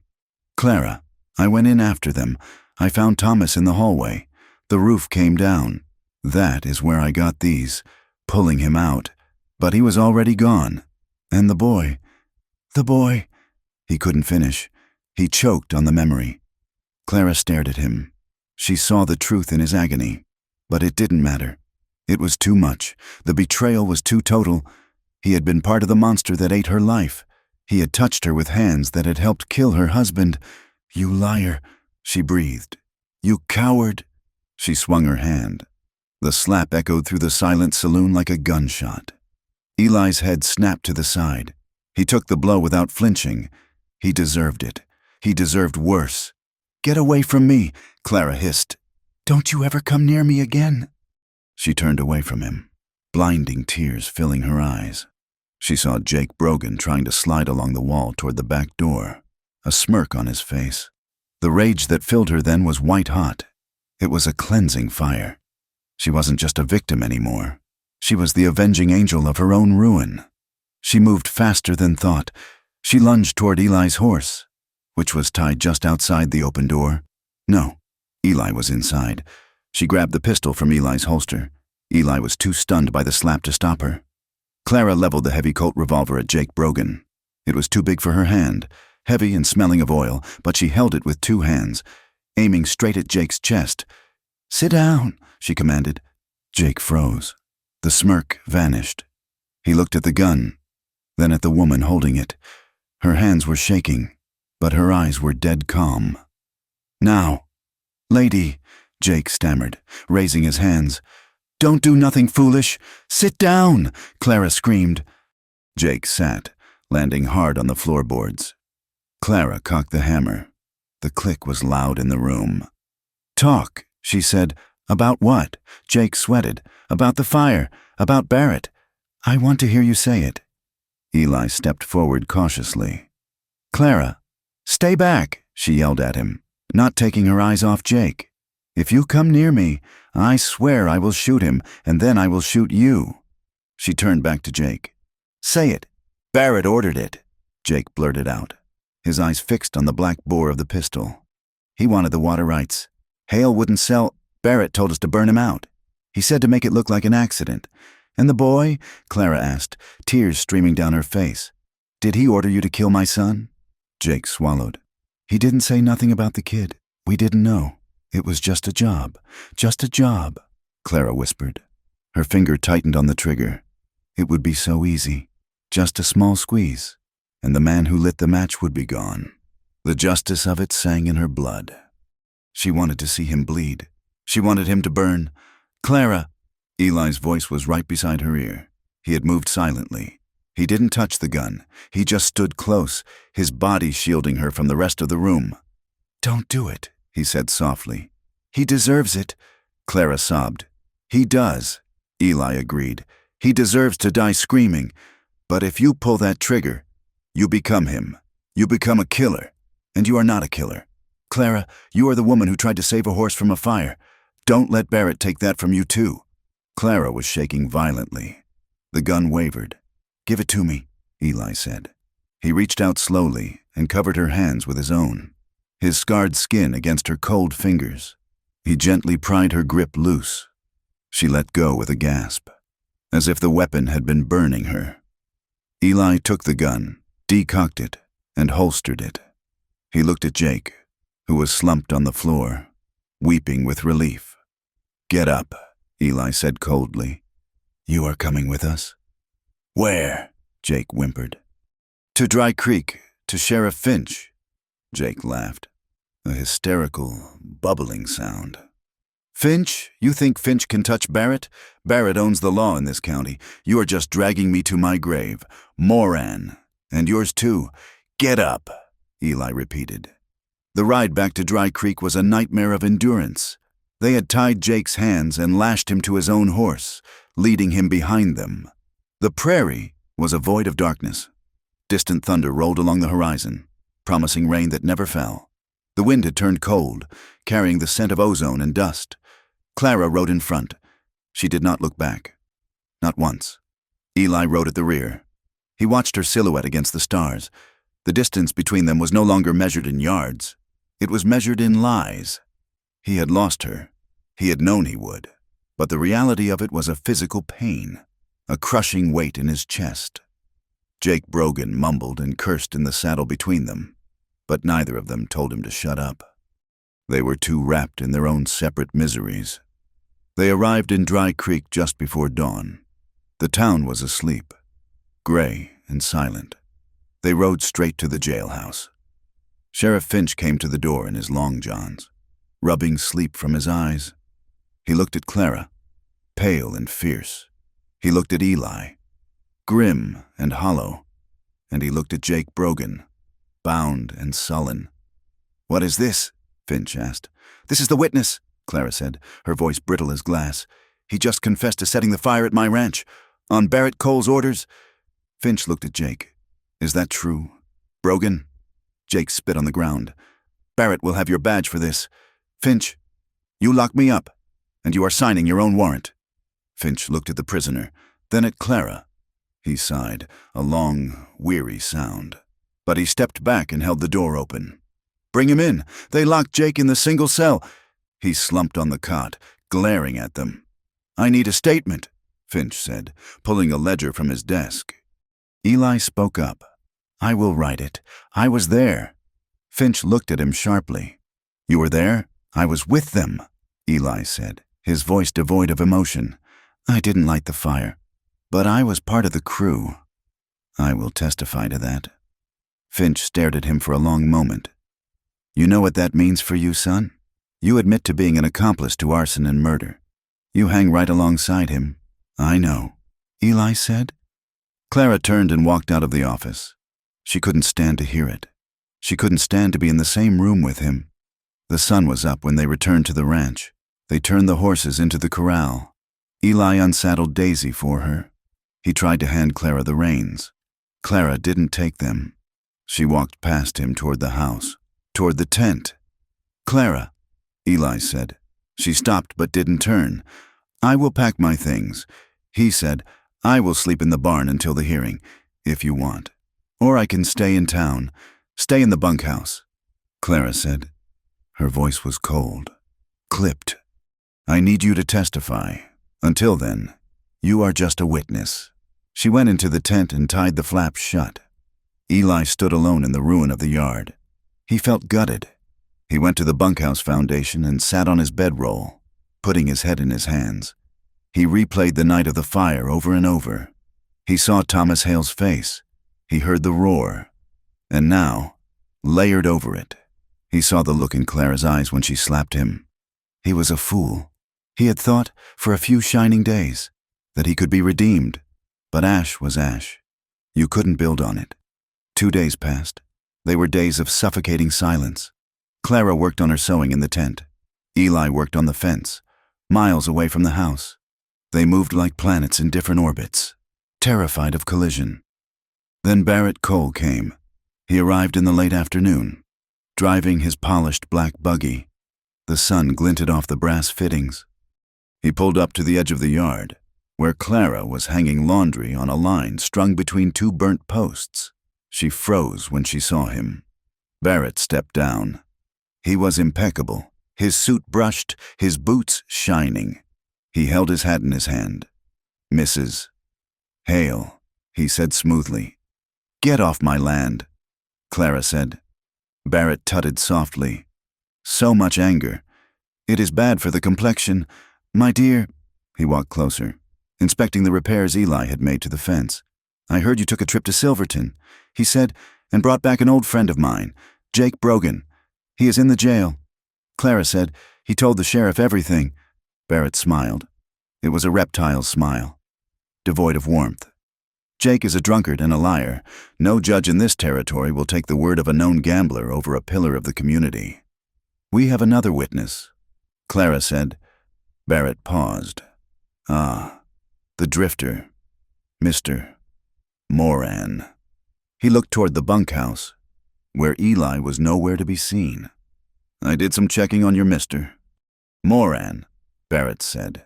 "Did you know he is wanted in Wyoming? Cattle rustling, arson, a real desperado." Clara felt a chill, but she stood her ground.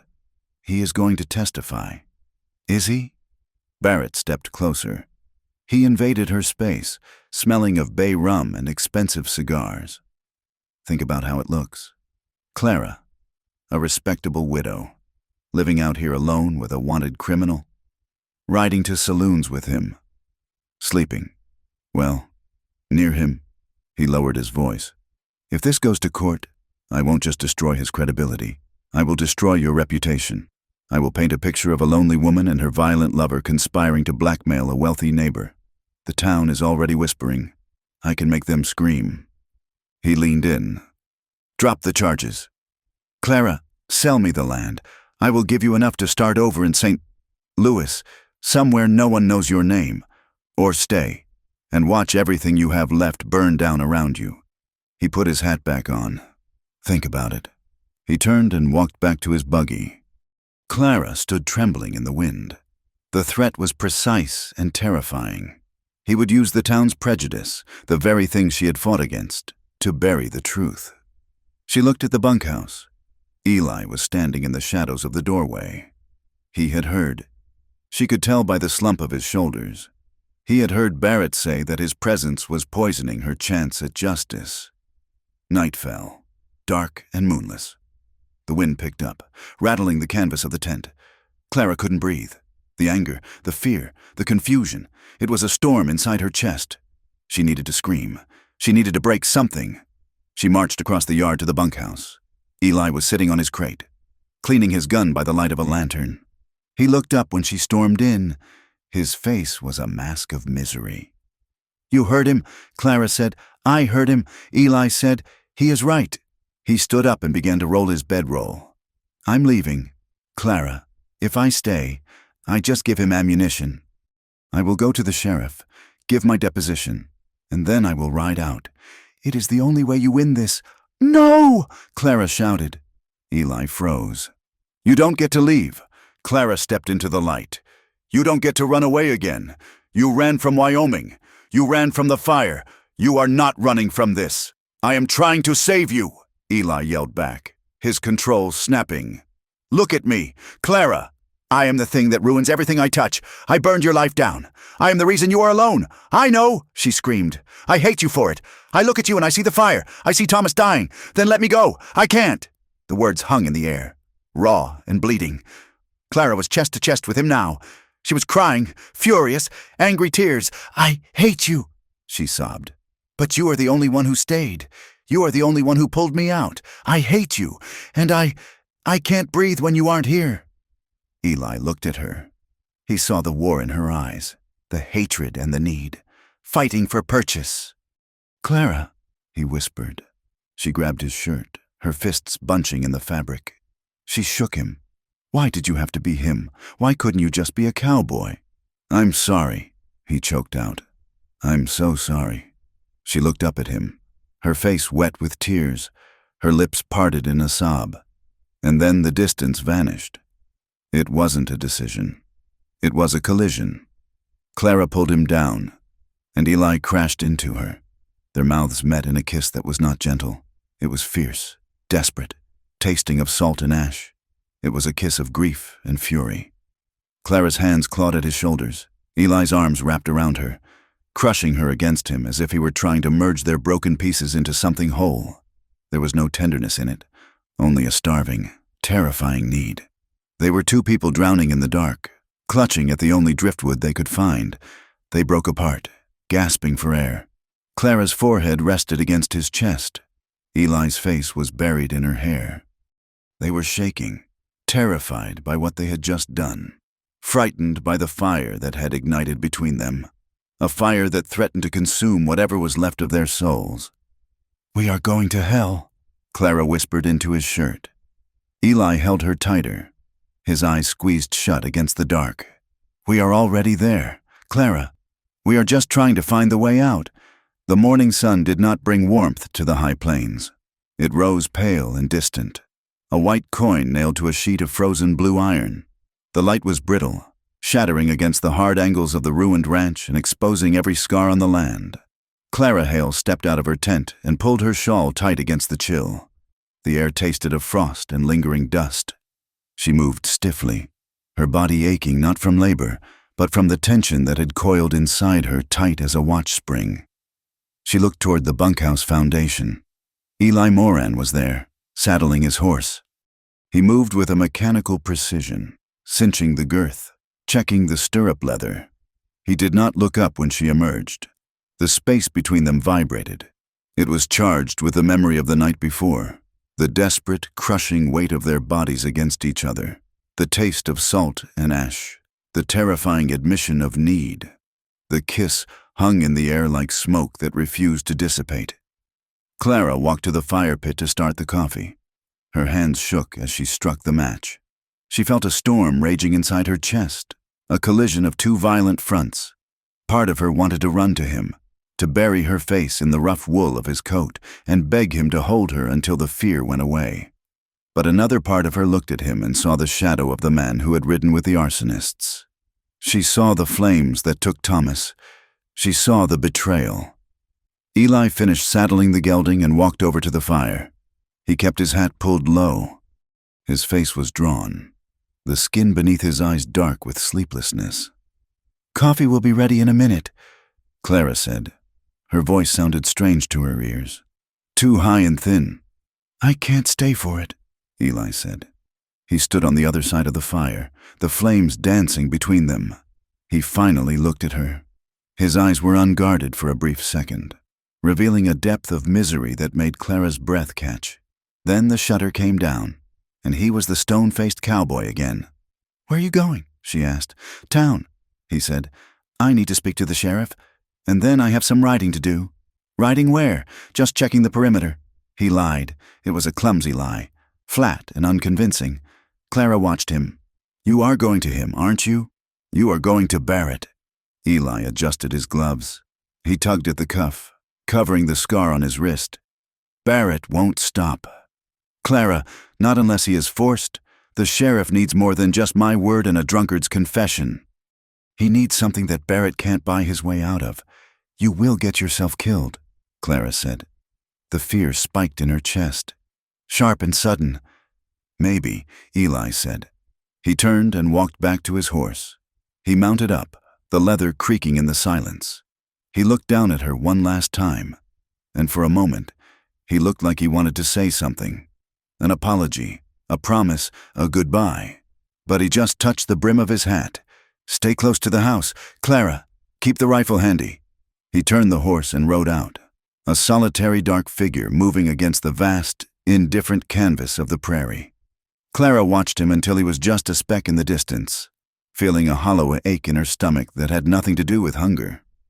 Sheriff Amos Finch sat behind his desk, staring at a stack of wanted posters as if they contained the secrets of the universe. The office smelled of stale tobacco and floor wax.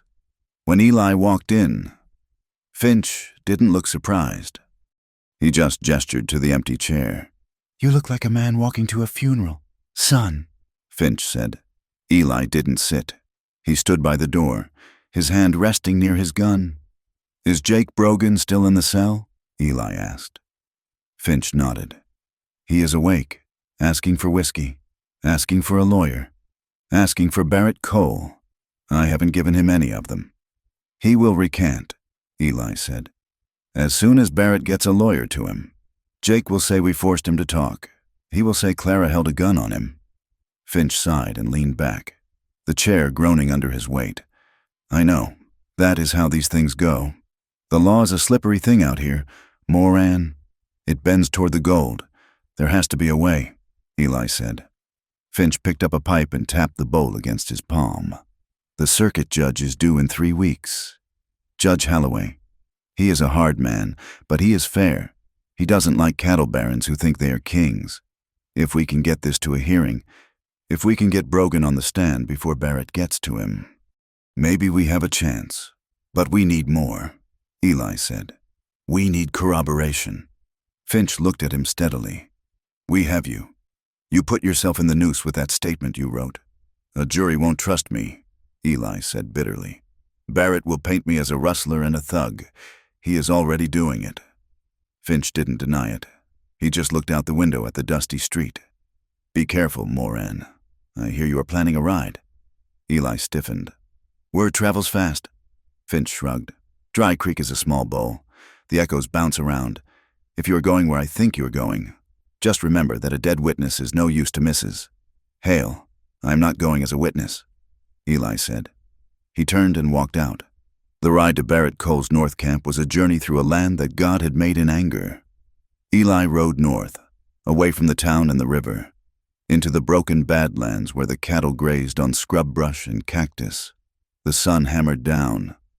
The wind died, leaving a stifling heat that rose from the rocks in shimmering waves. He passed dry creek beds that looked like cracks in a bleached skull.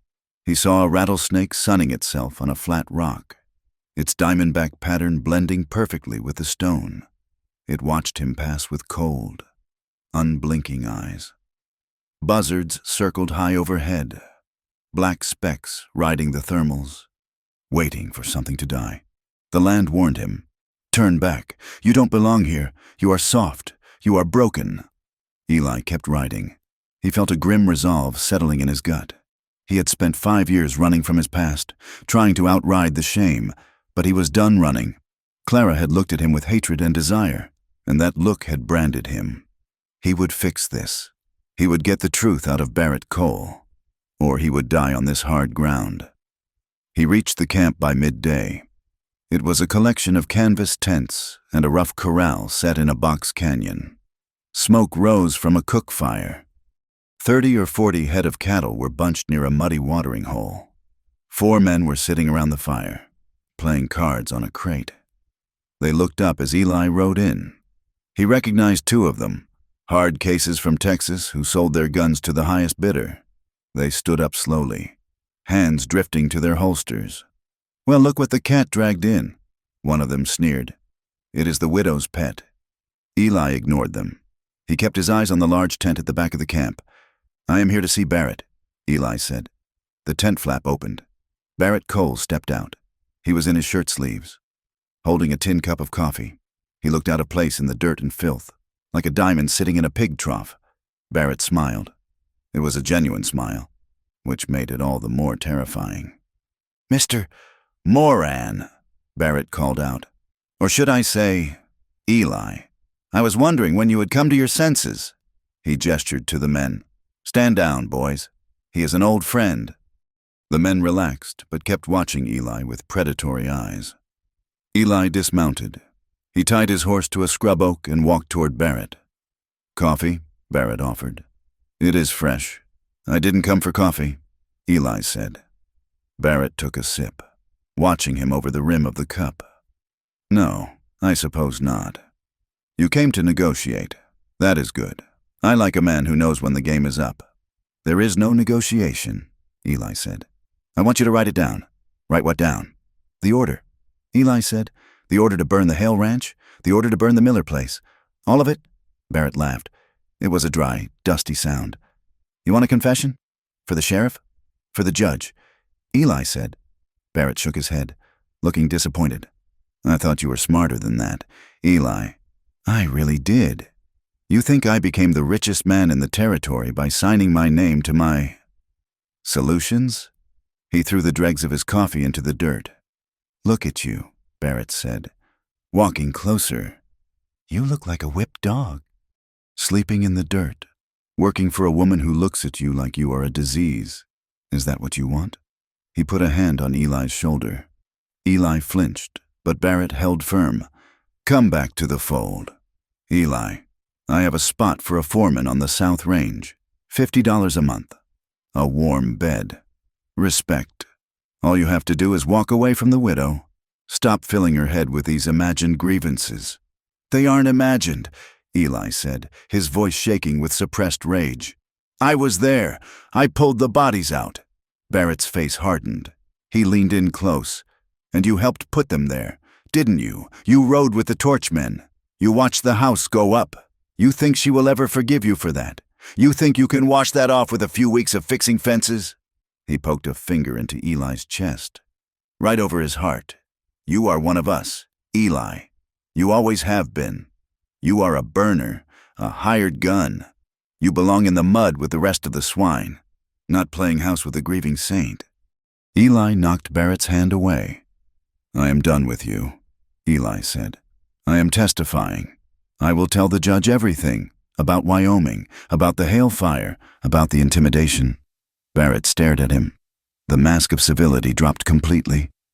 "You are a fool," Barrett said softly. He snapped his fingers. The blow came from behind. Eli never saw it. Something heavy, a rifle butt, maybe a club, slammed into the back of his head. The world exploded into white light and then darkness.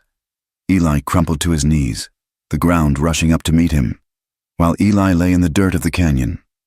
Clara sat in the back pew of the Dry Creek Church. It was Sunday. She had worn her best dress, the gray wool one with the high collar. She had walked through town with her head high, ignoring the whispers. But the sanctuary offered no sanctuary. The church was full, but the pew around Clara was empty. The women of the town, women whose children she had sewn clothes for, women she had shared recipes with before the fire, sat stiffly, their backs turned to her. Reverend Pike stood at the pulpit. He was a thin man with a voice that boomed like thunder in a canyon. "Purity," he shouted, slamming his hand on the Bible. "The Lord demands purity in our hearts and in our community. We cannot allow the taint of sin to dwell among us." He looked out over the congregation. His eyes lingered on Clara. "There are those who invite darkness into their homes," he thundered. "Those who lie with godless men, drifters and criminals, and think they can hide their shame from the Almighty. They stir up strife. They dig up old graves and disturb the peace of the righteous." Clara felt the blood drain from her face. He was talking about her. He was using the pulpit to brand her a harlot and a troublemaker. She felt the eyes of the town on her back, hundreds of sharp little needles. Shame burned in her throat, hot and sour. She wanted to stand up and scream. She wanted to tell them that the man they called godless was the only one who had helped her. She wanted to tell them that their respectable neighbor, Barrett Cole, was a murderer. But she sat frozen. She was the widow Hale, the cursed woman, the outsider. The service ended. Clara stood up and walked down the aisle. The crowd parted for her, pulling their skirts back as if her touch would stain them. Outside, she walked toward the general store to pick up an order of thread. Mrs. Gable was sweeping the porch. She stopped when she saw Clara. I can't help you today. Mrs. Hale, Mrs. Gable said, looking at her shoes. I just need the black thread, Clara said. I ordered it last week. Mrs. Gable shook her head. We are out of stock. And, well, Mrs. Higgins says she doesn't want you finishing her daughter's wedding dress. She says she will find someone else, someone with better judgment. Clara stared at the woman. The rejection was absolute. They were cutting off her livelihood. They were starving her out. She turned and walked to her horse, mounting with a dignity she did not feel. She rode out of town, her back straight, while the tears finally spilled over, hot and stinging in the wind. Back at the ranch, Clara was alone. The silence of the ruins was amplified by Eli's absence. She changed into her work clothes and took the rifle from the rack in the lean-to. Eli had told her to keep it handy. She was scrubbing clothes in a tub of boiling water when she heard the horses. 4 riders cresting the rise. They weren't Eli. Clara dried her hands on her apron and picked up the rifle. She walked to the center of the yard and waited. The riders slowed as they approached. They were rough men, dusty and smiling. They rode right up to the edge of the wash line. Afternoon, Mrs. Hale, the lead rider said. He had a gap in his front teeth and a lazy eye. What do you want? Clara asked. Just checking on the property, the man said. Mr. Cole likes to keep an eye on his neighbors, especially the lonely ones. He looked around the yard. Looks like your man isn't here. That is a shame. A woman shouldn't be out here all alone. Accidents happen. He urged his horse forward, stepping on the clean sheets Clara had laid out on the sagebrush to dry. Get back, Clara warned. The man laughed. Or what? You gonna shoot me? Sweetheart? He leaned down from his saddle.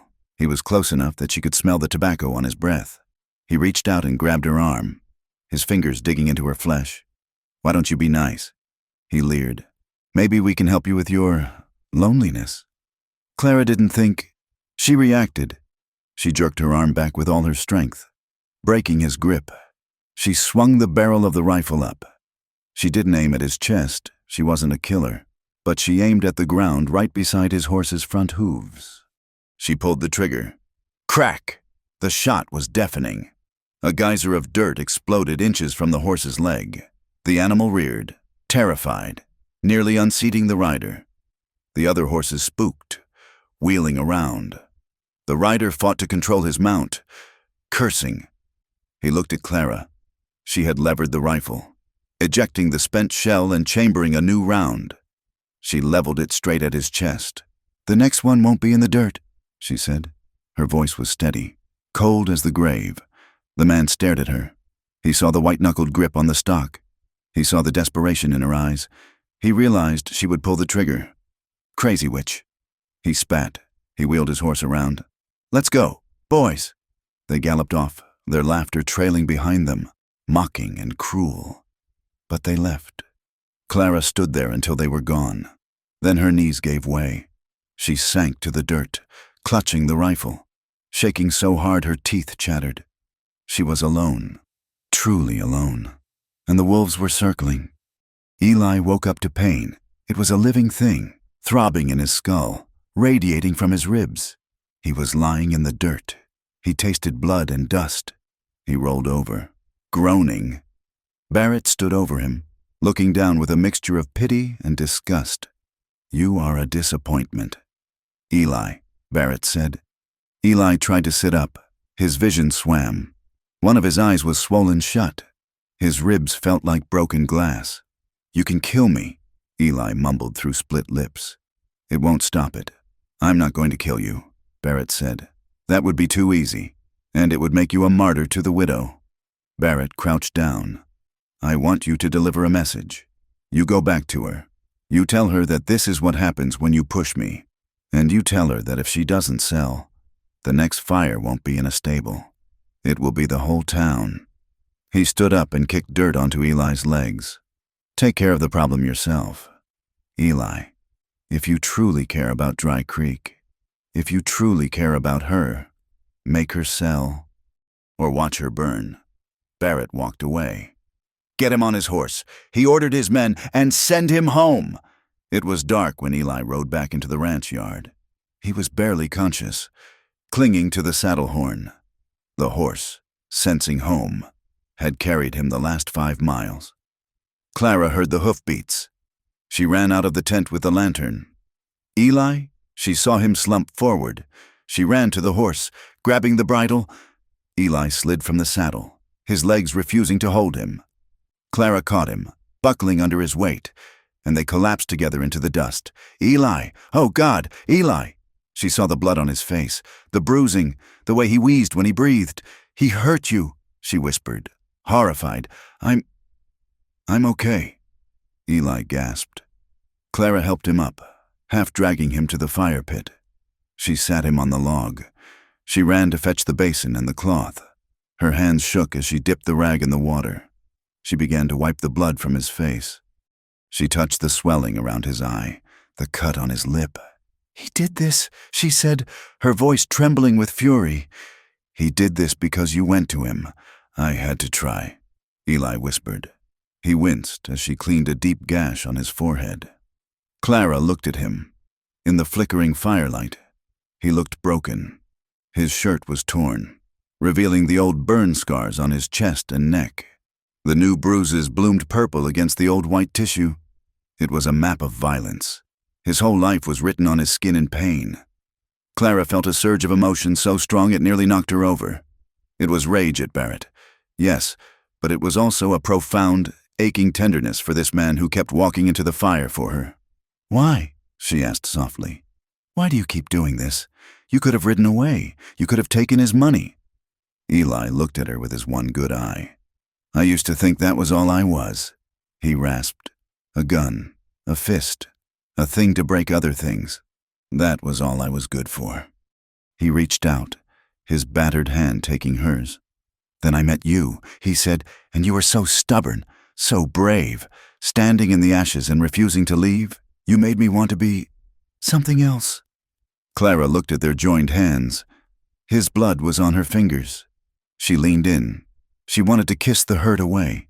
She wanted to pull him into the tent and hide him from the world. The desire was a physical ache in her belly, but as she leaned closer, his fingers brushed the inside of her wrist. She froze. She saw the fire again. She saw Thomas. She saw the betrayal. She pulled her hand away. "I can't," she whispered. "I'm sorry. I can't." Eli let his hand drop. He nodded slowly. "I know." The rejection hung between them, heavy and sad. Suddenly, Eli lifted his head. He sniffed the air. Clara saw his eyes widen. "Smoke," he said. Clara turned. She looked toward the west. The horizon was glowing. A sullen, orange light pulsated against the black sky. It wasn't the sunset. It was night. "Another fire. It's the O'Malleys," Clara said, her voice hollow. "The homestead 3 miles west. They have children." "Barrett," Eli growled. He stood up, swaying on his feet. He ignored his pain. He ignored his broken ribs. "We have to go," he said. "They rode hard. Clara on Daisy, Eli on his gelding." The wind whipped their faces. When they crested the ridge overlooking the O'Malley place, it was already too late. The house was fully engulfed. The roof had caved in. The flames roared into the night sky, throwing showers of sparks that danced with the stars. The family was gathered by the well. John O'Malley, his wife, and their 3 children. They were huddled together, watching their life turn to ash. Clara and Eli rode down. The heat was intense. John O'Malley was coughing, his face black with soot. He looked wild-eyed. "Did you see them?" John screamed at Eli. "Did you see them?" "See who?" Eli asked, dismounting painfully. "The riders," John yelled. 3 of them. "I saw them on the ridge just before the smoke started." They were watching. He fell to his knees, weeping. They took it all. Everything. Sheriff Finch arrived 10 minutes later, riding with 2 deputies. He looked at the burning house, then at Eli's battered face, then at Clara. The sheriff took off his hat. He wiped his brow. "This ends," Finch said quietly. He looked at Eli. "You were right. Moran, he is not stopping. He is burning the whole valley." The townspeople began to arrive in wagons and buggies. They stood in a silent circle, watching the destruction. The fear was palpable, but beneath the fear, there was something else now. Anger. They looked at the O'Malley children, crying in their nightshirts. They looked at the fire, and they looked at Clara Hale, standing next to the scarred cowboy, both of them covered in dust and blood. Clara looked at the faces of her neighbors. She saw the doubt cracking. She saw the realization that silence would not save them. She made a decision. It settled on her shoulders like a heavy cloak, but it felt right. She walked over to Sheriff Finch. "I will testify," she said loudly, "so everyone can hear." Finch nodded. "And you, Moran?" Eli stepped up beside Clara. He stood tall, despite his injuries. "I will tell them everything," Eli said. "I will tell the judge about Wyoming. I will tell him about the orders. I will tell him I was an accomplice." Clara looked at him sharply. "Eli, if you do that, they will hang you, or send you to prison for 20 years. Eli looked at the fire. Then he looked at her. "It is the only way to nail him. Clara, my word against his is nothing. But a confession? A confession from one of his own men, admitting to the crimes and implicating him? The judge can't ignore that. He is offering his life." Clara realized. He is trading his future for my justice. The enormity of the sacrifice hit her. This man, who she had slapped and rejected, was willing to walk into a cell so she could walk free. "You don't have to do that," she whispered. "I do," Eli said. "I don't want to leave you burning." "Clara." They left the O'Malley place as dawn began to break. They stopped on the high ridge that overlooked the valley. The sun was coming up, turning the desert pale gold. From this vantage point, they could see the scars. There was the black smear of the O'Malley ranch. To the east, the blackened square of the Hale place. And further out, the faint trace of another homestead that had burned years ago. The land looked wounded, dark islands of char in a sea of pale grass. Clara sat on her horse, looking at the destruction. She felt a cold, hard strength rising in her. She was done being afraid. She was done being the victim. She looked at Eli. His face was swollen, his lips split, his body broken. But he sat straight in the saddle. "We are going to fight him." Clara said, "Yes," Eli said. "And when we are done," Clara said, looking him in the eye, "I won't let anyone else be left burning. Not the O'Malleys, not me." She paused, her voice softening. "And not you." Eli. Eli looked at her. He didn't believe her. He knew what the law did to men like him, but he appreciated the lie. "No matter the cost," he said. They turned their horses and rode back toward the ruins, 2 small figures against the dawn, riding toward the storm that was coming. The wind that scoured Dry Creek in the days leading up to the circuit judge's arrival was not a weather event. It was a mood. It moved through the town like a restless animal, rattling the loose boards of the boardwalks and driving grit into the eyes of anyone foolish enough to look up. It carried the taste of dust and the metallic tang of impending violence. People moved with a jagged, nervous energy. Conversations on the street corners were brief and hushed. Eyes darted toward the horizon, then back to the ground. The town felt strung tight, like a fence wire pulled past its breaking point, singing in the wind just before it snaps. Clara Hale moved through this tension with a singular, quiet purpose. She was no longer the ghost of the Hale Ranch. She was a woman assembling an army, however small and ragged it might be. She met John O'Malley behind the livery stable that was currently being rebuilt. The man looked 10 years older than he had a week ago. His face was still gray with the shock of losing his home, his hands restless. "I will talk," John said, his voice trembling with a mixture of fear and rage. "I saw them. Mrs. Hale, I saw the riders on the ridge." I will tell the judge.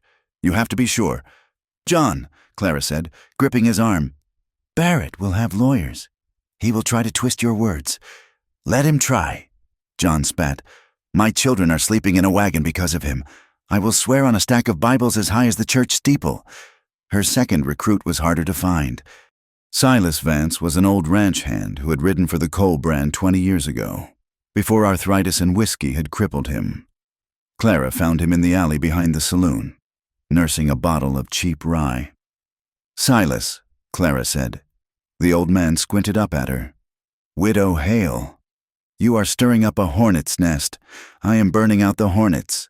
Silas, I need you to tell what you told me last winter, about the way Barrett expands his lines. Silas coughed, wiping his mouth with a stained sleeve. He will kill me. He is already killing this town, Clara said. You have nothing left to lose. Silas, but you can leave this world with a clean soul. Silas looked at the bottle, then at Clara. He nodded slowly. I reckon I can do that. Sheriff Finch was the final piece. He sat in his office, looking at the statements Clara had gathered.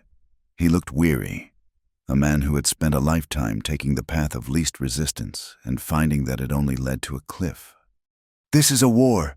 Clara, Finch said heavily. You know that? If we bring this to Judge Holloway, Barrett will throw everything he has at us. Let him. Clara said, Are you with us, Amos? Or are you going to let him burn the rest of us down? Finch picked up his badge, polishing it absently with his thumb. I am tired of the smell of smoke, he admitted. I will file the complaint, but we need Moran. We need his testimony to tie the knot, in the silence of the bunkhouse foundation. Eli Moran sat at a makeshift table made of an overturned crate. A lantern flickered beside him, casting long, jumping shadows against the night. He held a pencil in his right hand. His grip was awkward, hampered by the scar tissue that tightened the skin across his knuckles. He wrote slowly, pressing hard into the paper, forming each letter with clumsy, blocky precision. I, Eli Moran, being of sound mind. His hand cramped. He stopped, flexing the fingers. His jaw set in a line of pain. Writing was harder than digging post holes. It required him to pull the truth out of his gut and pin it to the page, black and undeniable. Clara stood in the doorway, watching him.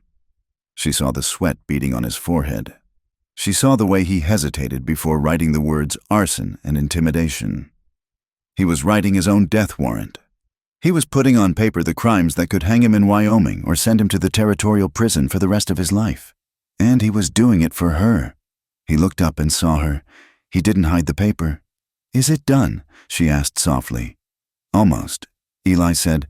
His voice was rough. I am putting down the dates, the names of the men I rode with, the orders Barrett gave us. Clara walked into the room. She placed a hand on his shoulder. The muscle beneath his shirt was rock hard with tension. You don't have to sign it. Eli, we have John. We have Silas. They are not enough, Eli said. He looked at the paper. This ties him to the fire. This ties him to the intent. Without this, he is just a man with bad luck and aggressive business practices. With this, he is a criminal. He bent his head and signed his name at the bottom. The pencil lead snapped on the final stroke. There, he said. He handed her the paper. Clara took it. It felt heavy, weighted with his freedom. She looked at the rough, labored handwriting, and her heart broke for him. He was damning his past to save her future. Barrett Cole did not wait for the gavel to fall. He was a man who understood power, and he felt his slipping. The whispers in town were growing louder. The way people looked at him had changed. The fear was still there, but the reverence was gone. He tightened his grip. On Tuesday, Clara went to the general store to buy flour. Mrs. Gable stood behind the counter, her face pale. I can't give you credit. Mrs. Hale, she whispered. I have always paid on time. Clara said, I know, but the bank called in our note. Mr. Cole owns the bank board. He said we can't carry high-risk accounts. Clara put the flour back. She understood. He was trying to starve her out. The rumors started next. Men in the saloon spoke loudly about Eli Moran being a wanted child killer from Dakota. They said he had robbed a payroll train. They said Clara was sheltering him not for protection, but because she had lost her mind and taken a murderer to her bed. It was a poison campaign, designed to isolate them before the judge arrived. Then came the night of the final fire. It was 2 nights before the hearing. The wind was howling out of the north, a dry, screaming gale that rattled the teeth. Clara and Eli were eating a cold supper in the tent. They didn't light a fire. The wind was too dangerous. Eli stopped chewing. He tilted his head. "Horses," he said. Clara listened. She heard nothing over the wind. Eli grabbed his rifle and bolted out of the tent. Clara followed him. They stood in the dark yard. The wind whipped Clara's hair across her face. "There," Eli pointed. "To the south, on the edge of the Hale property." A flicker of light. Then another. "They are at the old barn ruins," Eli said. "They are trying to burn what is left."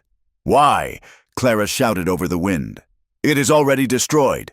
"Evidence," Eli yelled back, running toward the corral, the posts, the scorch marks.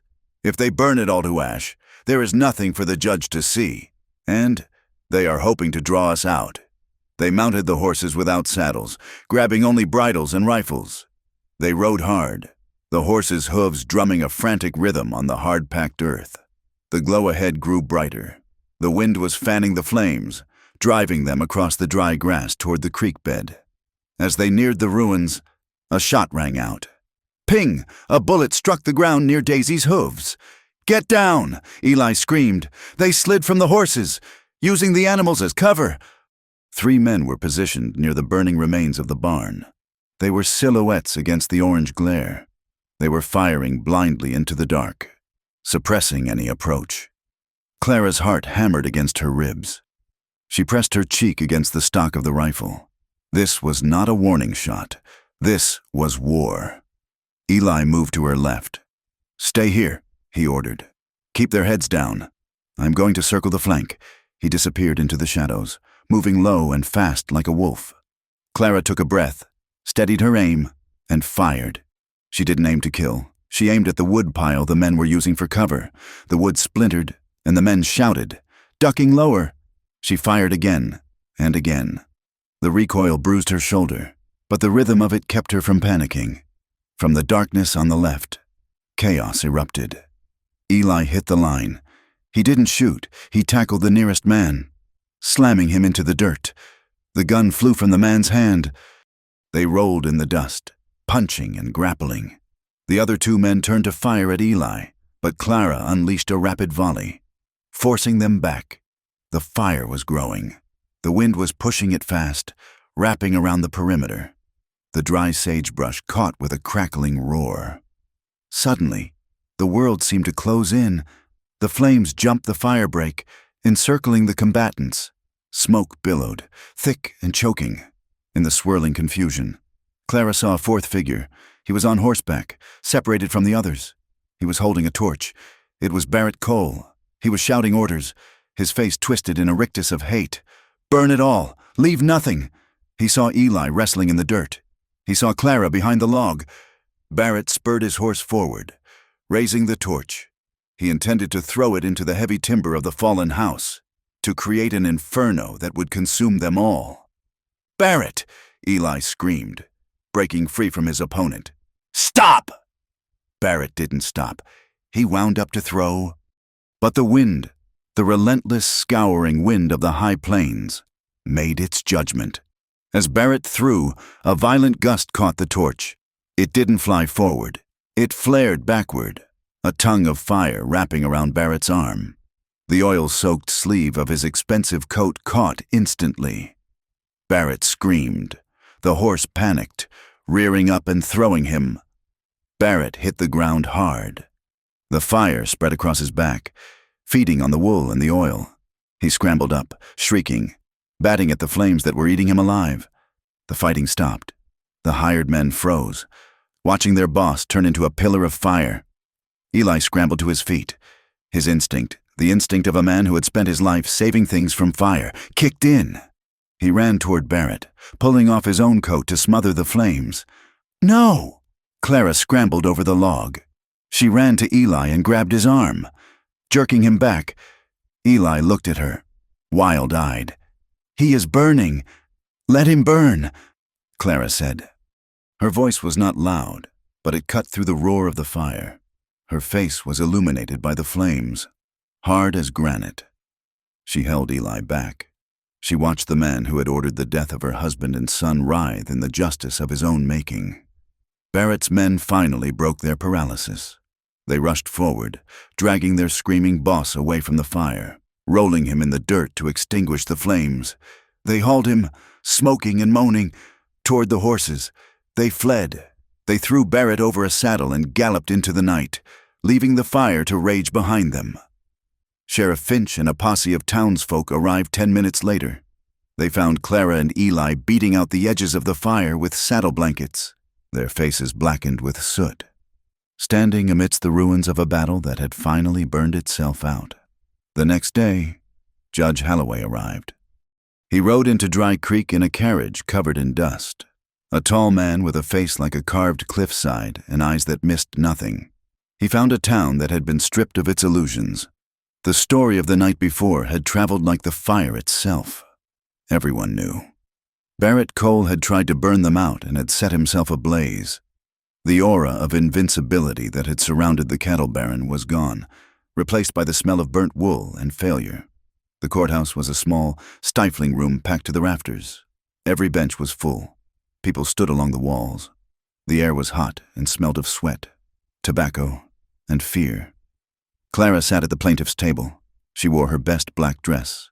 Her hands were folded on the table, still stained with the soot she couldn't scrub out of her pores.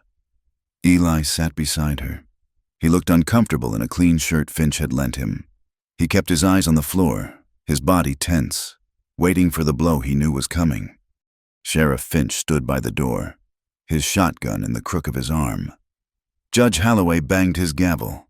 The sound was like a gunshot in the crowded room.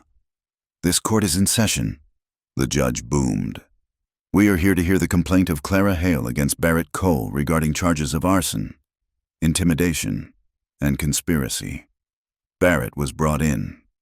He was a ruin of a man. Half his face and his entire right arm were heavily bandaged. He sat in a wheelchair, his breath rattling in his chest, but his good eye still burned with a cold, malevolent light. Clara was called first. She took the stand. She swore on the Bible.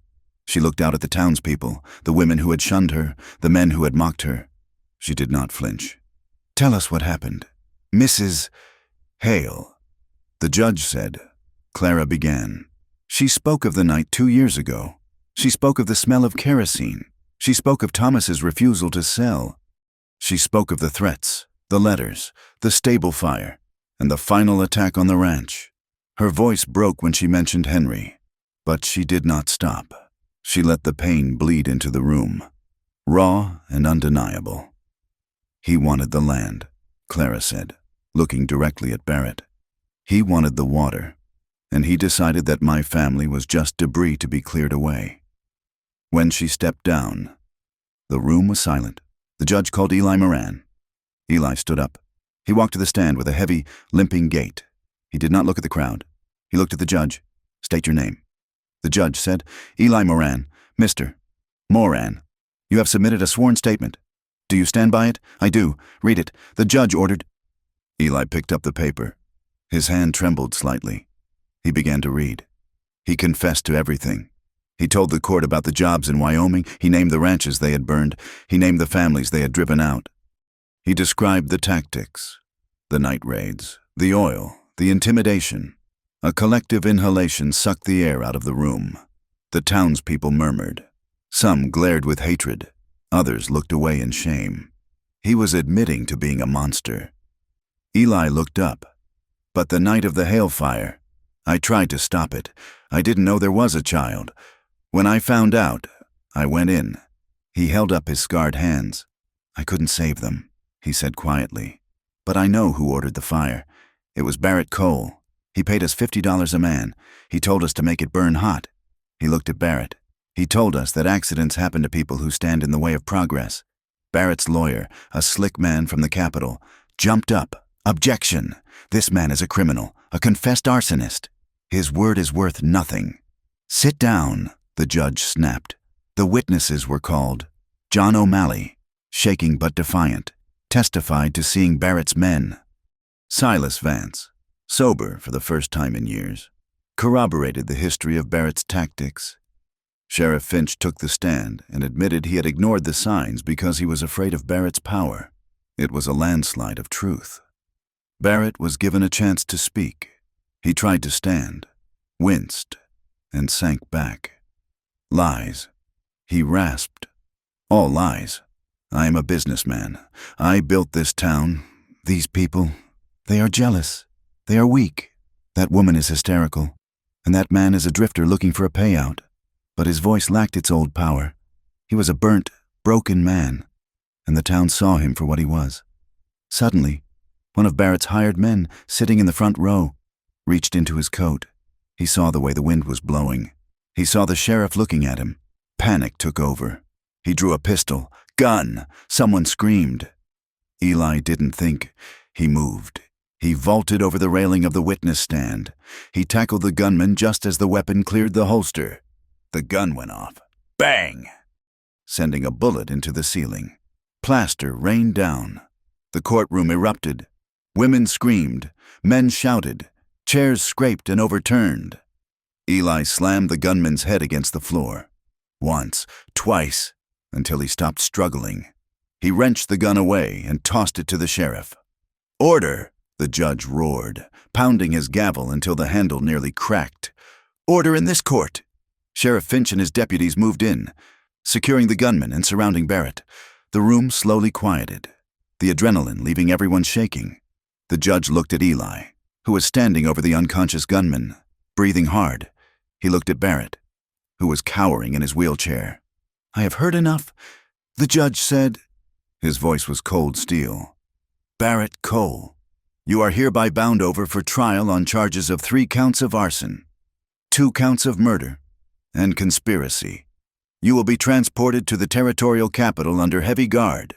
He turned to Eli. "Mr. Moran, you have confessed to serious crimes in other jurisdictions. I cannot ignore that." Clara stood up. "Your Honor, please, he saved us. He testified when he knew it would ruin him."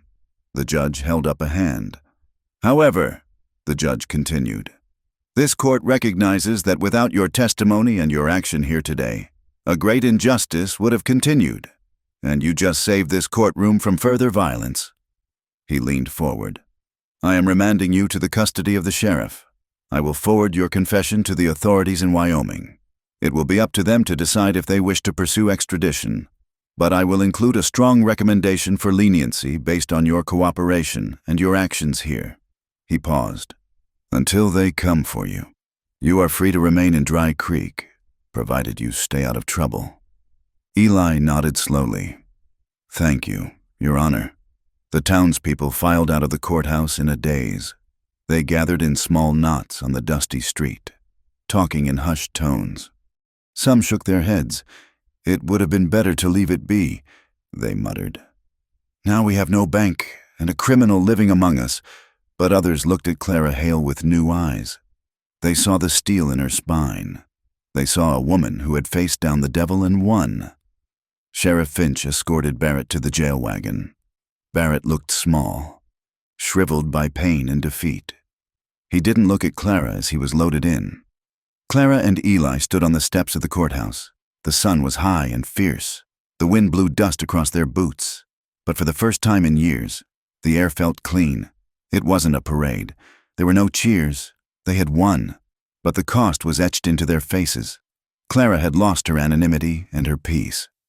Eli had lost his freedom to run.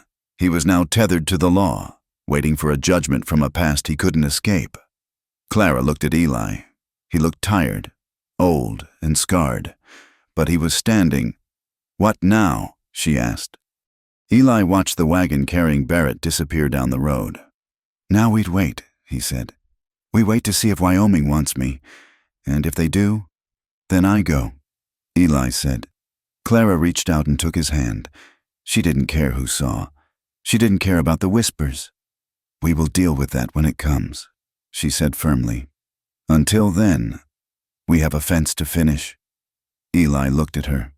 A faint, weary smile touched his lips. "Yes, ma'am," he said, "we do." They walked down the steps together, hand in hand, stepping into the uncertainty of the rest of their lives. The wind pushed at their backs, not holding them back, but urging them forward. The rain came 3 weeks after the trial. It did not come as a storm, violent and demanding, but as a gentle, steady soaking that washed the dust from the air and turned the hard-packed earth a deep, rich brown. It fell for 2 days, a rare mercy on the high plains, and when the clouds finally broke, the scent of the world had changed. It no longer smelled of ash and old fear. It smelled of wet sage, damp soil, and the sharp, clean tang of possibility. Around the ruins of the Hale Ranch, the land began to answer the water.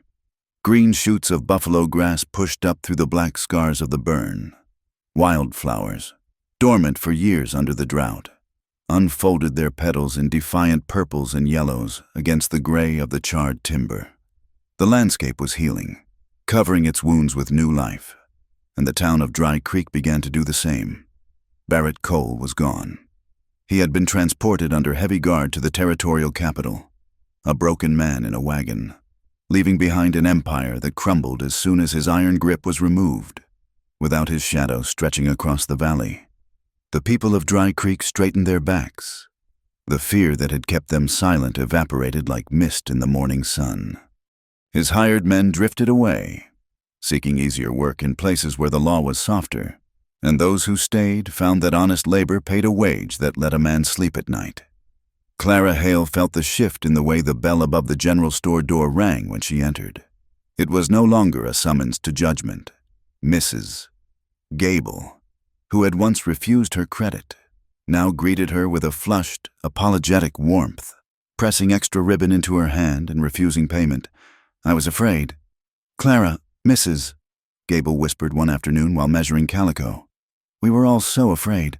I am sorry I let that fear make me cruel." Clara accepted the apology with a nod. She understood fear. She knew how it could hollow a person out until there was nothing left but self-preservation. Her business returned, slowly at first, then in a rush. Women who had shunned her came back, bringing torn dresses and hush-voiced confessions. They looked at her differently now. She was not just the seamstress or the widow. She was the woman who had stood in the fire and refused to burn. Her courage had given them permission to question their own cowardice, and in her presence, they stood a little taller. One afternoon, a clerk from the judge's office rode out to the ranch. He carried a leather satchel and a respectful demeanor.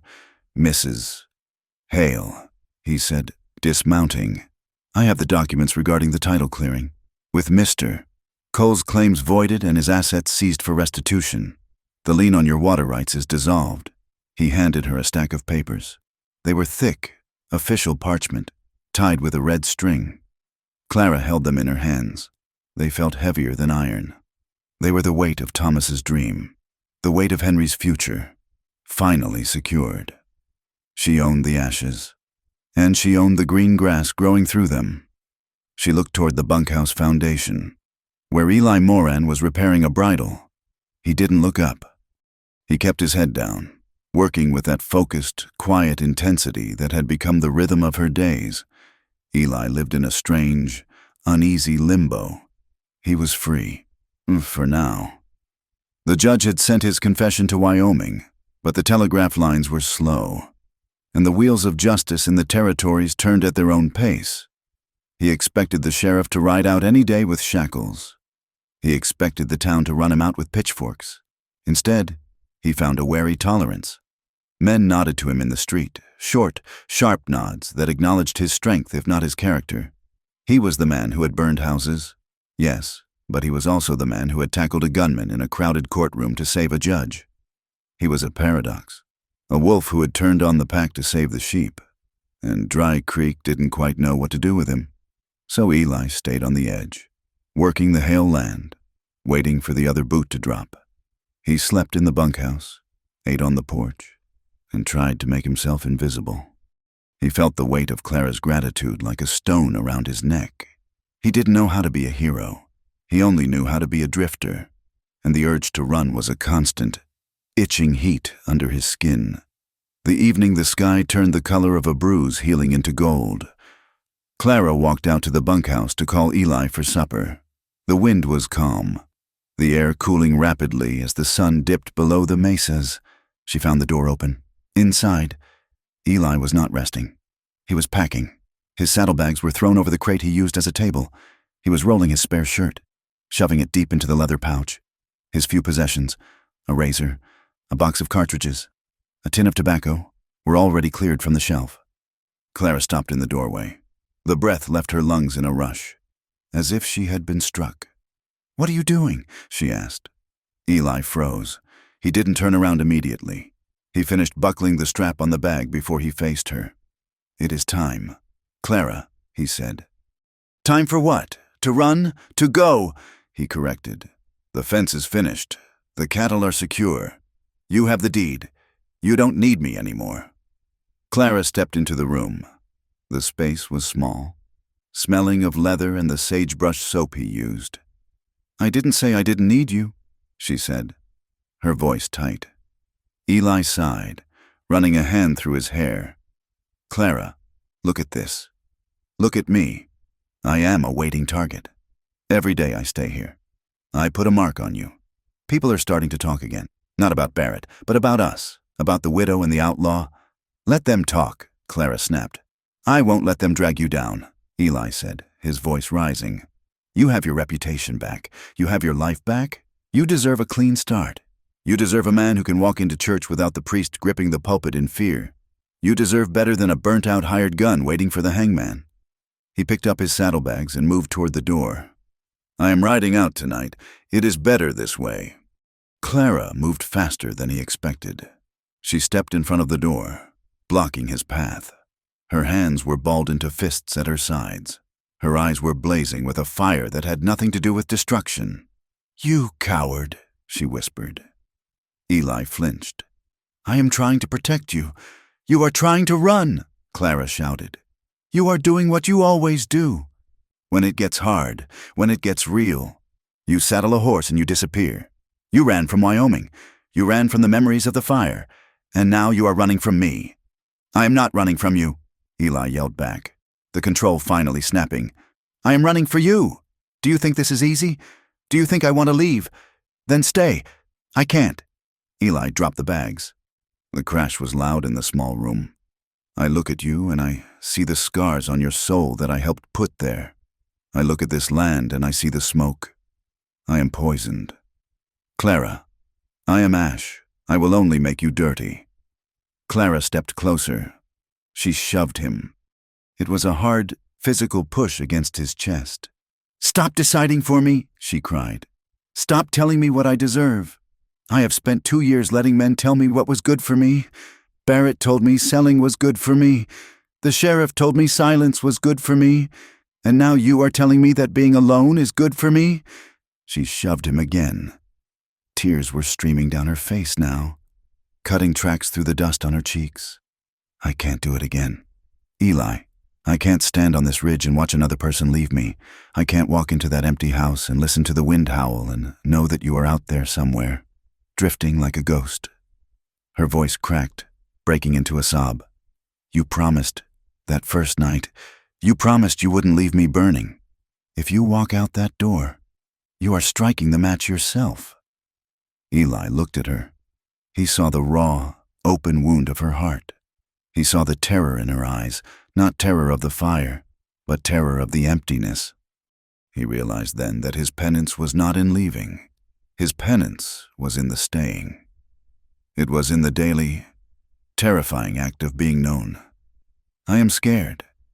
Clara," he whispered, "I am scared I will break you." "You won't break me," Clara said, her voice dropping to a fierce whisper. "We are already broken. Eli, that is how the light gets in." She reached out and grabbed the front of his shirt. Her knuckles brushed the old burn scars on his chest. "Don't go, please."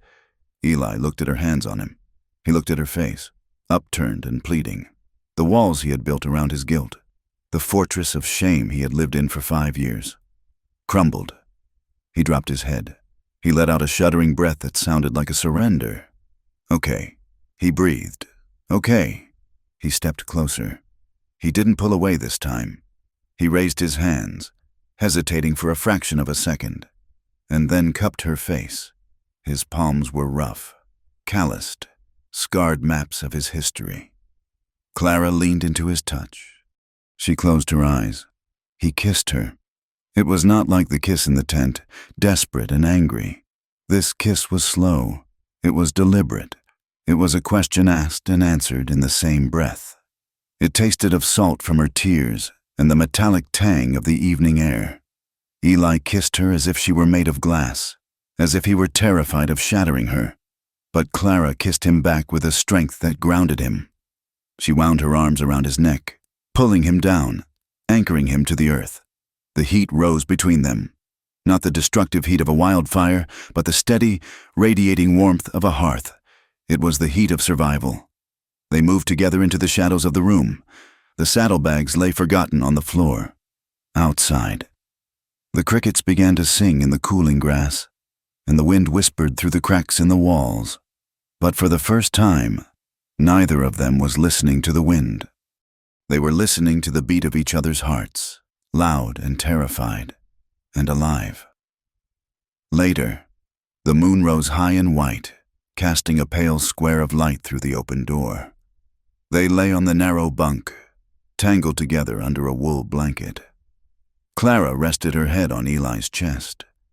She could hear the steady thrum of his heartbeat beneath her ear. She traced the line of the scar that ran down his neck with her finger. He didn't flinch. He lay still, one arm wrapped around her, his hand resting protectively on her shoulder. "I still talk to them," Clara said softly into the dark. Eli didn't ask who. He knew. Thomas and Henry. She continued. "Sometimes, when I am in the garden, or when the light hits the creek just right, I talk to them. I tell them about the day." Eli tightened his hold on her slightly. "Do you tell them about me?" "Yes." Eli was silent for a long moment. "What do they say?" Clara lifted her head to look at him. His face was shadowed, but she could see the tension in his jaw. "They don't say anything. Eli, they are at peace. But I tell them that I am safe. I tell them that I am not alone." She rested her chin on his chest. "My heart is not a small room. Eli, it is a house with many rooms. Loving them doesn't mean I have to close the door on you, and loving you doesn't mean I have forgotten them. They are part of the foundation. You are the roof that keeps the rain out." Eli closed his eyes. Tears leaked from the corners, hot and silent. "I still hear the fire," he confessed, his voice rough with emotion. "When I close my eyes, I hear the roar. I worry that I will never be clean enough for you. I worry that the soot is in my blood." Clara reached up and wiped the tear from his cheek.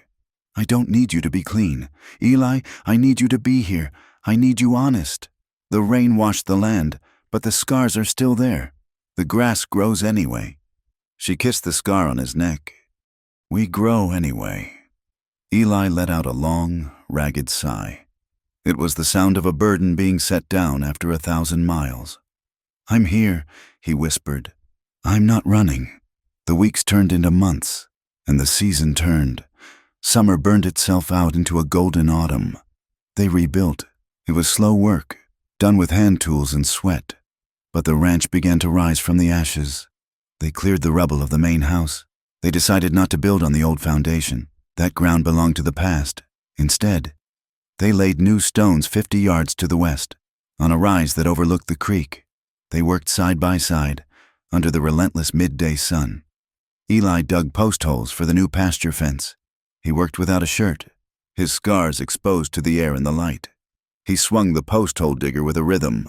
Chunk, twist, lift. Clara followed him, placing the cedar stakes into the holes. She wiped sweat from her forehead with the back of her wrist, leaving a streak of dirt. "That one is crooked," she teased, pointing to a post that leaned slightly to the left. Eli leaned on the digger, wiping his face. "It is not crooked. The earth is crooked." "I am just following the contour." Clara laughed. It was a bright, genuine sound that carried across the dry ground. "It is leaning." "Eli Moran, just admit it." Eli grinned at her, a flash of white teeth in a dusty face. "Maybe I made it lean so you would have to stand closer to hold it straight." Clara rolled her eyes, but she stepped closer, wrapping her hands around the rough wood. "Is that better?" "Much better," Eli said softly, his eyes lingering on her face. In the evenings, the domestic quiet was a balm. Clara sat in the rocking chair on the porch of the half-finished house, stitching curtains from yellow gingham. She watched through the window frame as Eli stood in the corral. He was with the neighbor's boy, the youngest O'Malley, who had come over to help with the horses.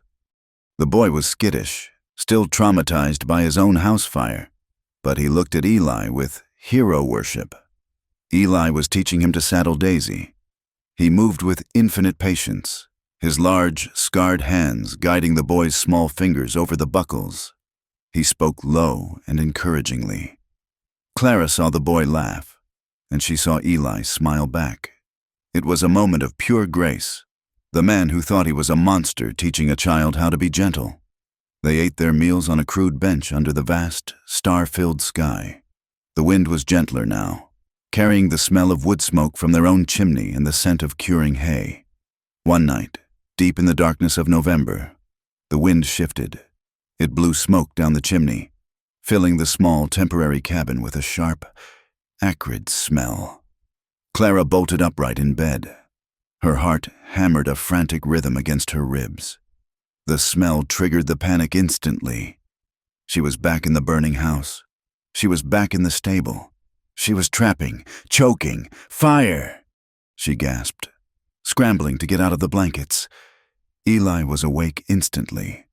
He didn't panic. He reached out and grabbed her arms, pulling her back from the edge of hysteria. "Clara, Clara, look at me." "No, it's burning. It's the stove," Eli said, his voice calm and grounding. "It is just a downdraft. Listen to me. It is the stove." He held her firmly, anchoring her body with his own. "Breathe," he commanded gently. "Smell it. It is hickory wood. It is contained." Clara gasped, fighting for air. She focused on his voice. She focused on the solid warmth of his hands. She inhaled. He was right. It wasn't the chemical smell of kerosene. It was just wood smoke. She collapsed against him, shaking. I'm sorry. "Don't be sorry," Eli whispered, stroking her hair. "The fire is inside the iron. Clara, it is working for us. It is keeping us warm. It is under our control." He held her until her breathing slowed, rocking her slightly. "Not all fire destroys," he murmured. "Some fire saves." The distinction settled in her chest, a powerful metaphor for the life they were building. They were playing with fire every day, the fire of their pasts, the fire of their love. But they had learned how to tend the hearth.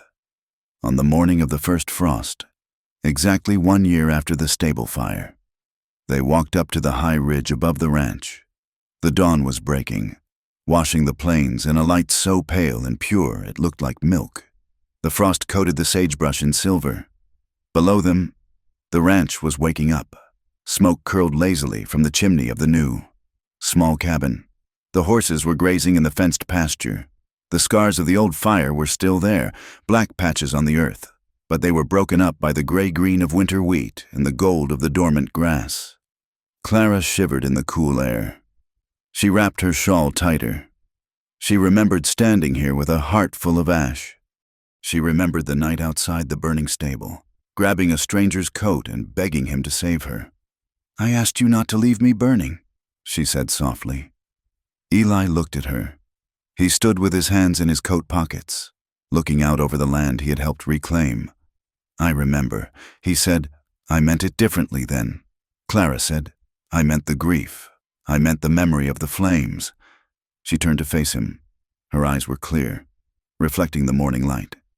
"Now, when I say it, I mean don't leave me alone with the weight of living. Don't leave me to face the quiet."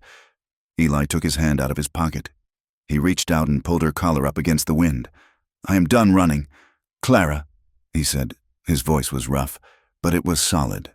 It was like a fence post driven deep into the bedrock. immovable and true. Wyoming hasn't come for me. Maybe they never will. But even if they do, I will come back. Whatever storms come, whatever fires start, I will face them at your side. He offered her his hand. It was scarred, imperfect, and strong. Clara took it. "Shall we go home?" she asked. "Let's go home," Eli said. They turned and walked back down the slope, their boots crunching on the frost-covered ground. The sun crested the horizon, flooding the valley with light, chasing the last of the shadows away. The landscape around them was still harsh. The wind still bit. The mountain still loomed, and the dust still waited, but they walked hand in hand, a united front against the world. Their love was not a fairy tale.